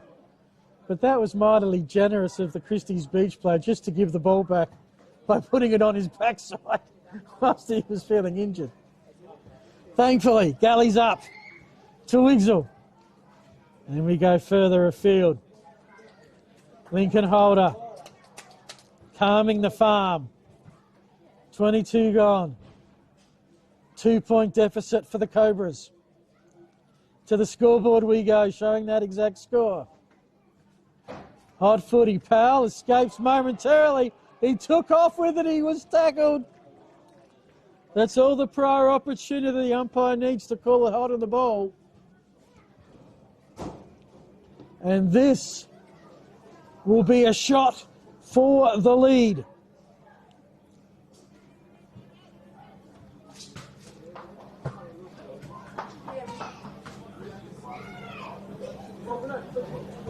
I'm pretty sure it's a holder again, and I have not been able to tell them apart all day. I'm not about to guess now. It's Lincoln. Sorry, no, of course it's not. It's Riley, sorry. That is a 41 on the back. And a miss. It's the narrowest possible lead for Christies Beach. Someone flicks the switch and the lights at Bice Oval are on. Blue sky, but the ground is covered in shadows now as the sun begins its final descent for the day. Almost 24 gone. You'd think a couple more minutes going. All the momentum with Cove. They've bolted it up at this side of the field. Powell trying his best at ground level. Hooper got a kick out. Maisie had it and lost it. Butler Shazling there to create some interference. And we'll go again. 24 gone. Christies by 1. Every score matters now. I'm trying to think if it is a draw, and I'm going way too early with that. I think a draw would favour Cove. We've been living with what draws do in the Soccer World Cup for a few days. You can do a lot with a draw. Don't even have to score. Anyway, different sport. Here, McGalley is proving a bit of a target up forward now. Got the jump, had the opportunity at the 2 touches. Looking for his second goal this quarter. And if he succeeds, for the first time since about the 5-minute mark, Cove will take the lead. He's missed. And we are all tied up at Bice Oval with a quarter and a bit to go. We have got the close one, folks. Elsewhere, all the other teams have put a gap in them. It's Port Noarlunga by 42 over Morford Vale. Happy Valley coming back, trailing Ranella by 23. And Flagstaff lead Aldinga by 85. Christies beach ball, I think, yeah, I'm with Coakley here. I think let's just play a little bit of keepings off because right now Cove have the momentum with Maisie. Yeah, the Shifty Lizard, that's one of the sponsors, okay. Mention that the Shifty Lizard Shield. Is this last or third? Is this last or third quarter? We're in the time on of the third quarter. Simmons with the kick, smothered by Tuckfield. We'll get a high five from his teammate, high 10, sorry, from Wigzell and teammates. Definitely momentum with the visitors at the moment, but the three-quarter time siren is imminent. Can Cove take the lead before then, or can Christies hold him out?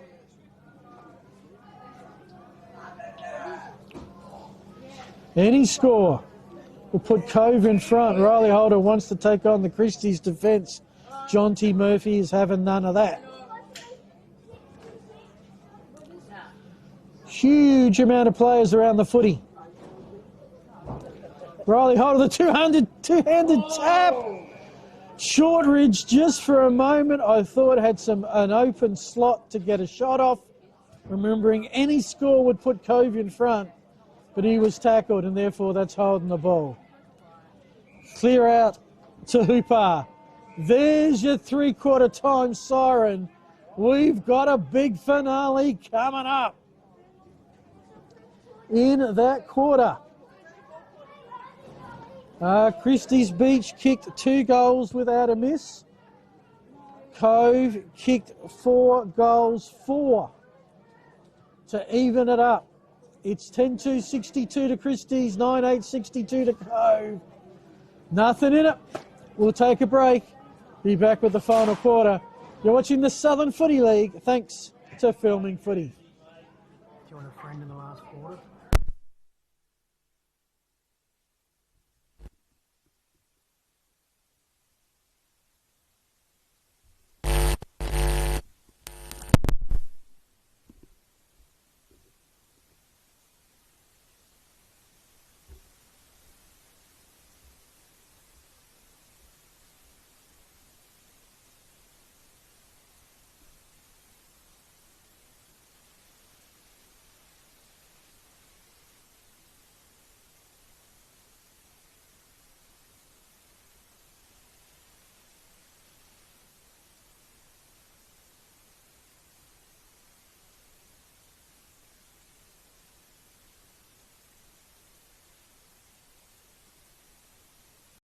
Footy analytics.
Our name is derived from the Greek prefix, macro, large.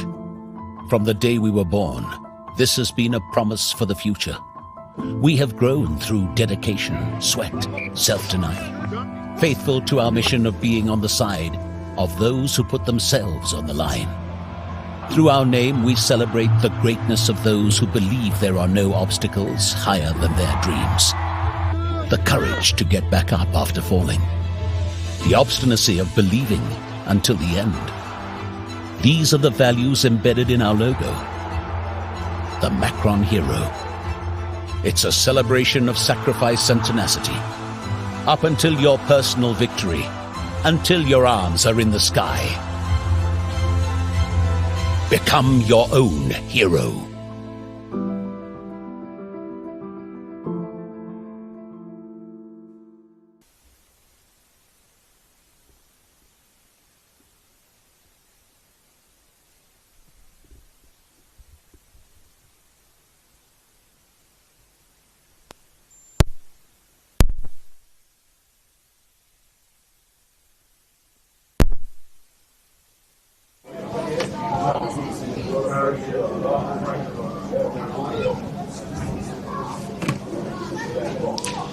Alrighty, welcome back. John Boyce Memorial Oval, the filming footy game of the day in the Southern Footy League. Thanks to So Cloudy Web Design, and it's lived up to its billing. Christies beach by 18 at the first break, by 16 at the main break. Nobody in front, all tied up at the last break. It'll come down to who can win the final quarter, and whoever can win the final quarter will be in the 5 tonight. Matt Wise comes back and joins me. Matt, how are the nerves? Oh, you need a microphone. Yeah, that's true. You do need... Yeah, glad you're awake to such things, that you do need a microphone before you can say anything. Let's try. Christy's out the middle. Christy's going long. Christies, get the first clearance as I try and reset your microphone. Won't be long. Here we go. Bouncing ball! Bouncing ball! Who's kicked that? Was that Hooper? I think it was Hooper. Hooper is who they're getting around. Okay, just try that for me. I'm sure Josh will let me know if we're not on air. Well, that's... How's that sound? That sounds good to me. You're right next to me. Josh, just let us know if we're coming through okay. If that's... thank you, Josh. Okay. See, Josh has this, he just moves the camera. That's a nod. Oh, yes. That was a yes. That what was on, a yes. Josh? No, thank you, Josh. I wonder what was happening You there. could also message me, but that's okay. How about that for a clearance and a goal? What was that? 18 seconds, if that? Just well, we've kicked straight because had a lot more scoring shots, Cove. Yeah, 17-13, but it is a 1-goal margin. Bottled up in the middle. So having a look at some of the other scores, only one, I think, is still up for grabs. Port Noarlunga need Morford Vale by 44 points late in third. Another clearance to Christies. Will spill to the back. Now it's a race. Darude couldn't quite pick it up. Maisie is there. In the end, a pack will descend. And it will be a stoppage. The one game that's pretty much beyond all doubt is going to be at Flagstaff by Cove. Cove clear the footy. Christy's get it back. Joshy Darude. There's plenty now with a bit of work to do. Without a trouble moment, but where's it gone? It's gone for a point. Okay. Is that a bagpipe I can hear? No, probably not. We do have bagpipes up on the hill occasionally. Okay. It was nice of that gentleman in the red car to stop the footy for everybody.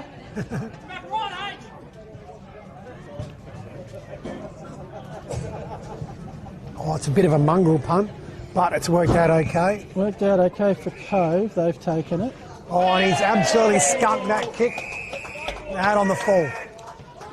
So Happy Valley have moved to within 24 points of Ranella, and Flagstaff lead Aldinga by 97 points. Wow. As we've got Hooper, who's picking up pace as the game goes on. Love the game of Murphy. His hand pass though straight to a Cove opponent. Hot footy to get. First touch to court's got to go back and get it. Take the footy on. Tries to tap it onto an opponent. Not pretty at the moment. That was a great work from Murphy onto Allen. The kick towards the hot spots. Picking it up was Mundy, and his kick will head towards the boundary line where Short keeps it in. Sable by the boundary. Needs to show some poise. Darude didn't go 15. Darude knew that. He snaps, and Darude goals. Very unselfish by Sable there to lower his eyes. First goal to Josh Darude, and that's 2 now. Margin out to 13. First 2 goals of the third quarter, of the final quarter. 12 goals, 375, 9, 862. I should get some of your opinions because I've got to decide on a medalist. And usually it would go to a player from the winning team. I think that's your standard tradition, unless there's a standout. I think it's been an even spread so far. Coakley's Briar had a bit of the footy. Yeah. Both their ruckmen have been pretty good, got their hand to it. Daniel, a lot of touches. They got the guy in the middle with the haircut like mine, who's got a bit of it. The guy running behind it, number 20. Number 20. In style, yep. For Cove. Yep. Wigzel, always busy. Finds Lincoln Holder. He came off. Was not, I don't know, was it touched? He thought he had the mark. Comes from good stock, young Wigzel. Played a lot of footy against his father, who's a fantastic guy. Yeah, it was a Brighton Bomber Junior. Yeah. Like many, spent some time in the South Adelaide, or in Cove's case, a few of their players spent time in the Glenelg system. Yep. I'm not sure what that free kick was for. Yeah. Seemed like a fair tackle. All right. High kick. Chance for the Flyers. Dan Lee again. Love that. First touch to the footy. But there's a hot footy get. There's a snap out of nowhere. It's gone across the face. And will be a behind. So what does that make it? That makes it back to 12 or 11. 12-3 to 9-9. So it's a straight 2-goal game. Christies Beach have got a buffer, but not massive. Coakley's been in plenty of that A. 1-2. Siemens has it. Now Churchill. They're running it beautifully down the wing. Here's Hooper. The key kick inside 50 towards Short. Maisie tried to get it. Did it come off his foot? Yeah, it was if it did, it should be last disposal. Yep. And it's a bit of an error there by the umpires, I think. Definitely off his foot. Yeah, it looked to me like off his foot. Mind you, there was 2 of them closer that had a conference and came to the decision. So maybe we were blindsided. Who knows? Yeah. Can't say we were biased. Wordsworth out. He was fouled afterwards. Free kick, no advantage. Will come back. 6 gone. You think Cove need the next one? If Christies can get 3 goals up, that might be just about all she wrote. Cove already had to come back once from 29 points down to level it by 3/4 time. Almost a mark to Riley Holder got it onto Galley. Galley inside 50. Gully, great grab, young Gully. Young Gully, okay. Out wide My to Sable. phantom man out there. Yeah. Sable, another touch. Benny, that's Brock. Jonty Murphy. Okay. Jonty, yeah, it's Jonty. Now. Joshy Darude. It is Darude. Okay. Looks inside. Reese Mundy, good contest. Amazing. Hard for the footy, for holding on, and will be Cove free. So interesting to see how many stay on today, Matt, because of course we've got the showdown tonight. How many will be heading to the train, and how many will stay here? Because you'll have the food on, no doubt. Oh yeah, the inclusive league, I believe, play after this, which is always a good draw card. They're good to watch. They have as good a time as playing footy as anyone. And the showdown, which I just hope that Port make a decent fist of it, because I'm not holding my breath. One thing about the showdown, just about everybody's got a side. Yeah, yeah. Well, mine's Port. Cove, was that a kick in the wrong direction? No, just a skunker around the corner. Okay. Just trying to centre it. Hooper had it, lost it. And they could be out here, Cove. Yeah, They get Stove, it's mark in a bit here. of space. Good contest.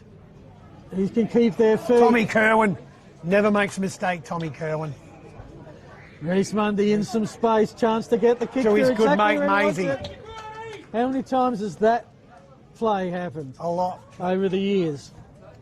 They're good mates, so Reece always lowers the eyes for Maisie, but for good reason, because this is one of his favourite spots on the ground as well. So Michael Maisie's been with the club since 2017. He's seen a few highs, he's seen a few lows. Yep. He knows probably the importance of this kick and the importance of this result. Usually a beautiful kick. You're a bit more hesitant than you were in the first quarter, and he has missed on this Not occasion. beautiful on that occasion. Was a more low percentage and probably not the right side for him. But accuracy at the moment is helping Christies 12-4-76. That's a 75% accuracy. You'll take that just about any day. The kick looking for Riley Holder. Christies will form some interference on this. Hooper's getting a lot of touches. It was Neil who got the first touch on it as Gully well. holds it in. 9 minutes gone.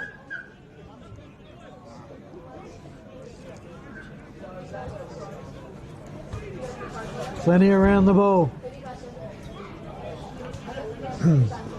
The Cove Ruckman have got their hand to 90% of the balls, I Yeah, reckon. they've certainly got the starting advantage. Yep. They've done well, they're big lads. 13 points is your difference, 9.5 gone. So right now Cove need 3 goals tap. to win it. Great Riley tap. Holder the clearance. He's done a bit of ruck work. He's Chrissy with a Big spare key in behind the that. footy. Murphy. Brocky. I always get Brock and Jonty mixed up. as he gets it onto Sable. Just finding a little bit more space, kicking into 50 allows for a better kick. This time Roach got there. Jet is under all sorts of pressure. Jet Potter. Good closing speed by Maisie there. Outside of, yeah, said he can get moving in a hurry. And he's very nimble. Agile for a lot. With big legs. Very nimble. Just get the feeling there, a goal away.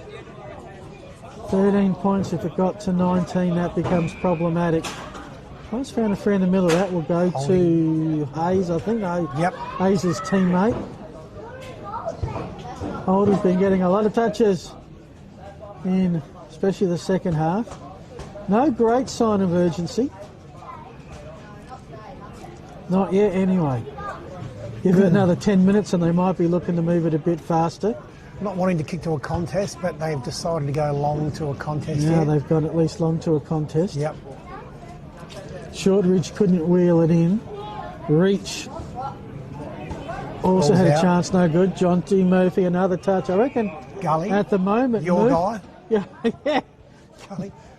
Got to say good day Average at the end of the game. I reckon if I was giving a vote right now, it might just be John T. Murphy. Yep. But there's still a game to be won, and it will probably be maybe someone who produces the moment where everyone's fatigued and stuff. The kick goes out of bounds. Hooper. Murphy again. Providing the lead up. You'll go with the calm, effective kick over to Daniel Lee, who They was could be high out here, early. Christies. They've Joshy moved it around Simmons. nicely, yep. Simmons lowers the eyes to Coakley, that's Coakley. a great pickup. defying his age there, Aiden, to Sable. Yeah. So all Half the forward. common names have got into it now. They've moved. Oh. Lee has to go and attack the ball. Good commitment from both players. Gutsy kick from there. Sometimes the dump kick feels not a bad kick, just Just get it out. Harrison Butcher.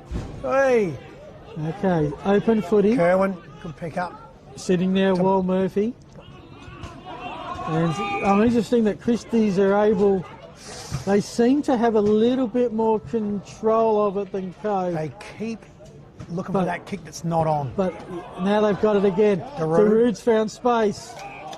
Your And- guy. Is this and- my guy? And Gully has got a fantastic Who left is this foot. guy? Young Gully. I It's a should- thumping left foot he has. Okay. Obviously a late change. I probably have to work out later who haven't I called today and say, oh, that's who he replaced. Who haven't you called? Samuel Bear? Samuel. Samuel Bear I probably haven't called Yeah. today. Okay. He gives that everything, Phil, and it has Just been missed. touched. I mean, every point's handy. 13 to 14. It's down the wrong end of the field if you're a Christies Beach fan. I've got some Oh, he's missed that trying to kick. stay neutral here, folks, but I'm under a bit of influence. Who has it? Murphy Yeah. goes to Butcher. Butcher As I said, kicks in if board to it's Allen. about possession, and you only have to think back to Australia, Turkey, and the soccer, that possession doesn't win you games. No. But Christies have the possession and the field position, Yeah. and they Good do have ruck the tap. lead. Geez, their rucks have been good today. They have. They've got first touch to it. Hayes' kick. But Christies have been able to read it. It's getting the second possession that's been Cove's issue. Rockwell Murphy. I was about to say, That's okay. Kicks down the line. taking a few more seconds is not bad, although I'm not sure kicking it to Riley Holder. Riley Holder, no, it's not. It's the big He's the man. biggest sorry, guy on the in ground. Aaron Reach. They'll go to plenty. Now they have to scoot around the back Cove. I reckon the urgency meter might need to lift. 14 down with 14 gone. Turnover. Churchill, little grubber kick, could be on. Benny Could Powell be running like an onto on kick in rugby union. Maisie taps it on, but only to an opponent. Hot footy, 50 out. Christies have bowled it up beautifully. I'm trying to remember the last Cove inside 50. They've been few and far between in this final quarter. Christies probably should be further in front. Both teams got a spare behind the footy whites. In and out, in and out. To Maisie, had it, lost it. That close. Cove Stole come with the out. clearance. Lincoln hold of the target. Riley in close vicinity. Ready to lay a tackle right now. Out of bounds. Touched. Will be a throw in. As you can see, folks, it's probably darker on your monitor than it is here at the ground. It's bathed in sunshine. Well, blue sky. Lights are on. Lights but are the being ground, turned on. The ground is all shadow now. But certainly not darkness yet. Another Cove clearance. Look Yep. at all the black. Daniel Lee has it. That must be his almost 30th touch, I'd say, for Dan. Yeah. Well, for me, it's Lee and Murphy for the medal at the moment. Good run by On to Tommy Curran. Curran. He's had some good touches. Goes long, Especially but late. again, the spare seems to be picking the footy Yeah. off. Oh, Down how there. about Maisie? And he's Now, coughed up 25, encroaching. Mate, well, see, this. I don't blame him for that. Yeah, the guy played on. 25 here is not catastrophic. And if that came off, that would have been absolutely huge. All right, now it's Stolt. Finds teammate Riley Holder in front of our cameraman Josh. They're 60 out, Cove. They need the next one. 16 gone for Riddle. To the cricket pocket we go. Every man and his dog is here at Bice Oval or watching. The dog is ready to get into it. Dog loves his footy. Siemens is He just... cramps every week at about this time. Okay. It's his thing. They It's his have- go-to. Fremantle have Wharfie time, Siemens have Scramps time. Top of the square. Another good tap by I was Cove. about to say, if there was a Cobra front and square, that could have been a snap. Indian Thomas's kick under immense pressure. Bit of a scramble. Umpire letting it go, which I don't mind. Kerwin handball out. How's Cove that with a snap. pick up and It's snap shallow and out of bounds on the full. full? Dog says, let me get the ball. And Dan Lee says, I'll have a kick. Yeah. Loves. What we do without our volunteers going and fetching the footies.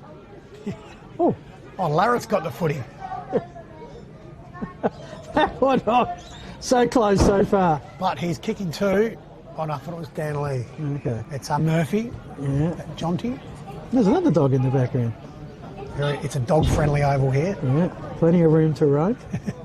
But I noticed actually, I think that was it you or the league that put a thing out during the week that all dogs during the game have got to be on a leash.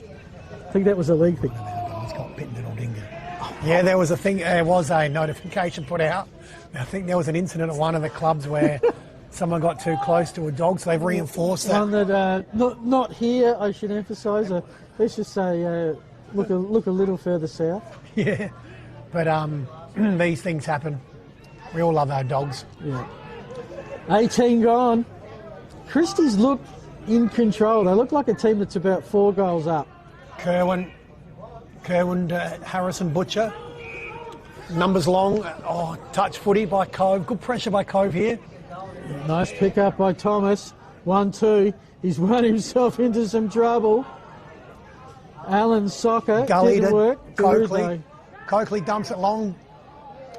Gee, that may have been the last chance for Cove, because if Christies get it here, it's amazing. You call it, Matt. Puts the Jets on, goes bang, dribbles it through. My guy with the Jets. Co-captain Michael Maisie kicks his third. It's a 20-point margin, 18 and a half gone. Cove had their moments inside 50. Had a chance Could then. not get the goal. Coast-to-coast play, Christies, and I just reckon that might be the dagger. Christie seemed to be running harder.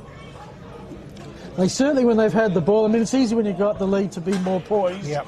But, you know, they have seemed... Always have someone next door to handle too. Correct. Yeah. Or someone who's managed to break open and and create the space and the number of possessions. So this quarter, Christies Beach have kicked 3 goals, 3. Cove have kicked 1 behind. They've taken, that makes sense, 21-1.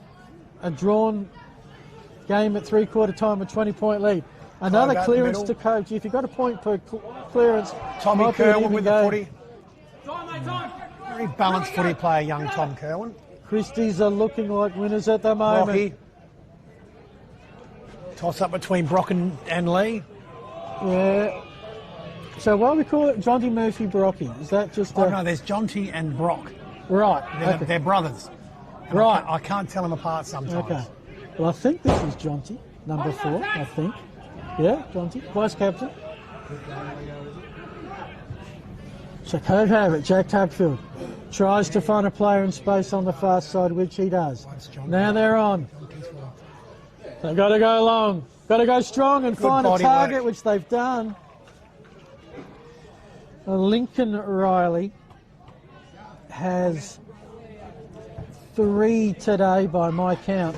He's got a beautiful kick as well. Just to bring you up to date around the rest of the competition. Ranella by 17. He's passed Flagstaff Hill to by Wiggsell. 109. Young Wiggsell with it about 35 out. Not sure if improve the angle. I'll give that. Not sure the distance.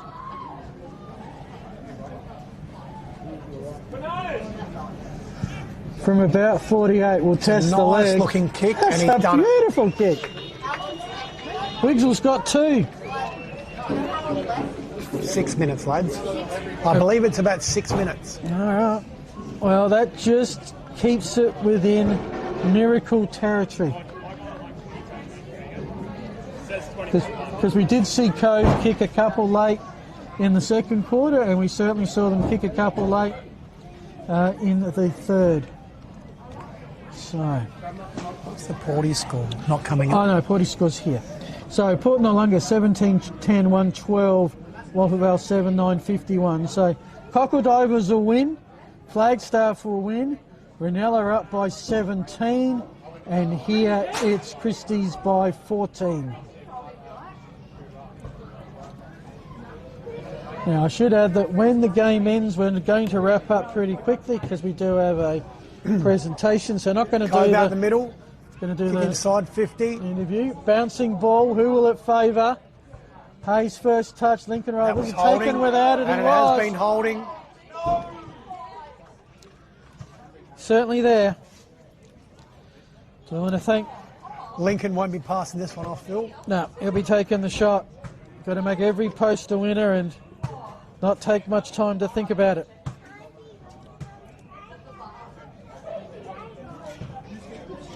.22 and a half gone.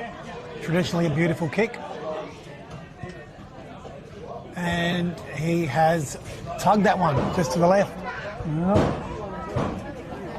13 points. Now the margin. 22 minutes, 45 seconds gone. It is 13-5, 83 to 10-10-70. Cove 2 more scoring shots. Christies 3 more goals. Later Salmons. Wonder if you're at this point where you do just play the keepings off a bit, given the number of goals that Cove need. Maybe not. Intercepted by Bursch. High Good flying grab. grab. No time really to think about it. I think this is Mitch Riddle. Coming home with a wet sail, the Cobras. It is. That was a good grab by Riddle. Lovely grab. Okay. Just to make it very interesting. Yeah. Margin is 13. It's 2 goals, 1 behind. Kick looks good off the boot. It has slotted through. Snuck in there. Riddle's first. There's still a heartbeat. It's 7 points at the 24-minute mark. Cove, remembering back to last week, had a lead against Flaggies, and I think Flaggies kicked the last 4 goals of the game to snatch it by 7. And what have they learnt from that? We know they've done well in the clearances. Can you see, Matt? Because I'm a little bit blindsided here. How many have we got? We've got to start with a 6-6-6, don't we? Yeah. And then it's a case of putting some back. Look for the ruckman to dump it back door here to his. Yep, there it is. Christie's really the clearance. And they're going to get one high because of a free. Coakley, will he take some time? This will be long and he'll take his time. Looking for Mays, good choice. And Mays has taken a great grab. All right. I'm not going to say any score is going to seal it. Cove need 2 goals. If you can kick this, it'll be 3, and that should be too much as the clock ticks over 25. Of course, I think time's blown off. For this point, it'll blow back on in just a tick. This might be very close to being touched on the line here. No breeze to speak of. I think he's just outside 50. Gives it plenty of air. It will fall short. No score. Cove Riley Holder. They've got to go the length. They've almost got to, I don't know, score it behind first and hope for a goal. No, they've got to kick a goal. Get the clearance. Yep. And he's really, got to go long here. No seconds to waste if you're a Cobra. Lee got a hand to it. Suck it off the ground. Christie's got numbers behind the footy. Hit Kerwin. Kerwin and Lincoln Holder. Kerwin. Well, he was tackled holding the ball. Cove ball. Once Kerwin gives it back, which he should, which he does. Lincoln Holder. Further down that wing. Good contest. To Riley. Ball up. Half forward for Cove.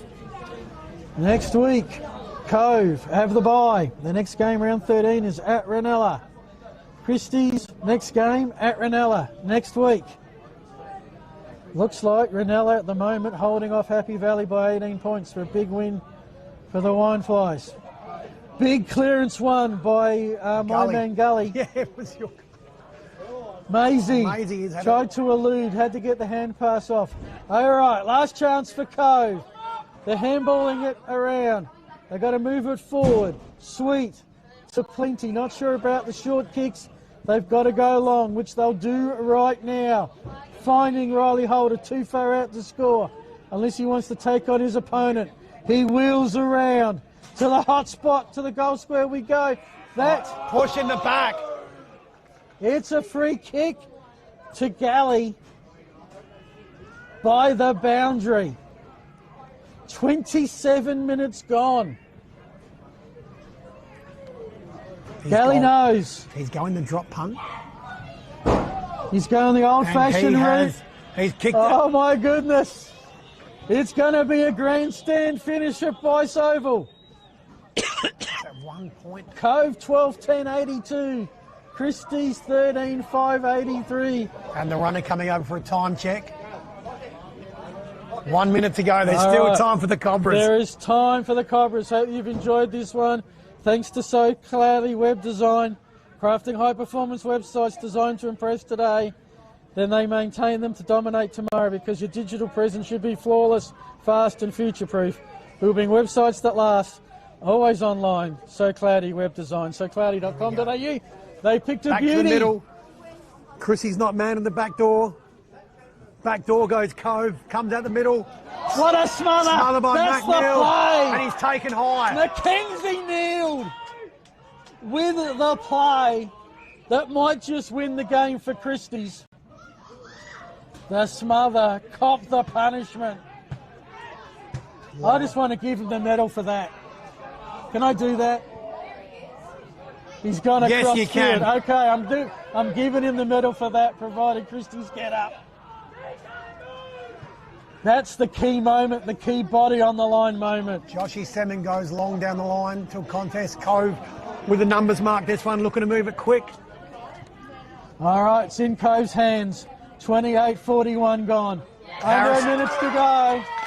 Harrison Butcher with a good strong grab. Butcher's got it. Joshy Simmons, Yeah. the cramper. All right. Dumps it long. Cove got numbers here.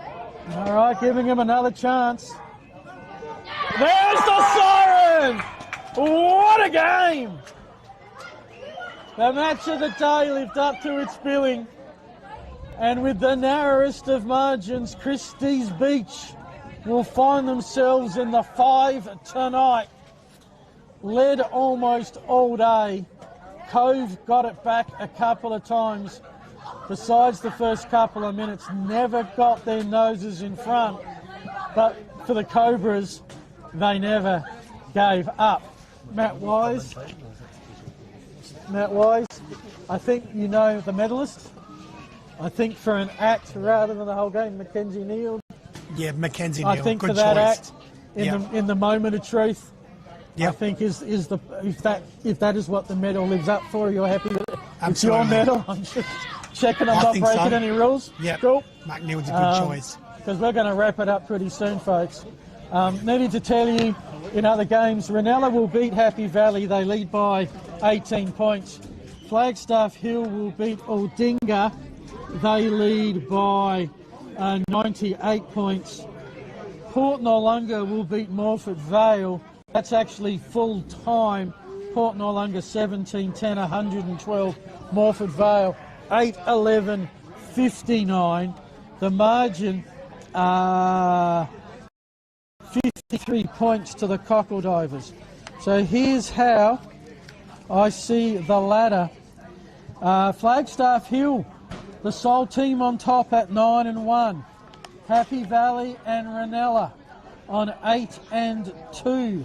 Port Noarlunga 7-3. Christies Beach at 4-5. Cove at 4-6. Christies, Cove 4 wins each. Christies the better percentage.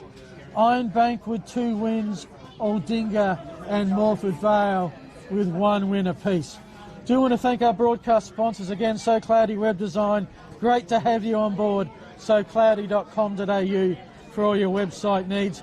ProBuild Australia for all your renovation repairs. Air Diffusion Australia, your one-stop air conditioning trade centre. The Aussie Inn at Hackham and the Christies Beach Hotel, part of the RD Jones Group, and Sam Demand from Demand & Co Real Estate, along with Dartfish Live Stats. Our Sportal scoreboard, watched that a lot today. Classic clashes, this was certainly one of them. UTF trailers, Archie's footwear, and filming footy. Next week, games next week, Flagstaff Bank, Morford Vale and Aldinga to avoid the wooden spoon. Ranella host Christies. Can the Saints pull off an upset? And Happy Valley host Port Noarlunga. Cove have the bye. I'm Phil Hurton on behalf of Josh on camera, Warhead, and also John Douglas, the filming footy management. Thanking you so much for watching. Congrats to Mackenzie Neal, who's about to get his medal for that smother and free. I'm Phil Hurton saying thanks so much for watching. Until next week, this has been the Southern Footy League. Thanks to Filming Footy.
footy analytics made simple.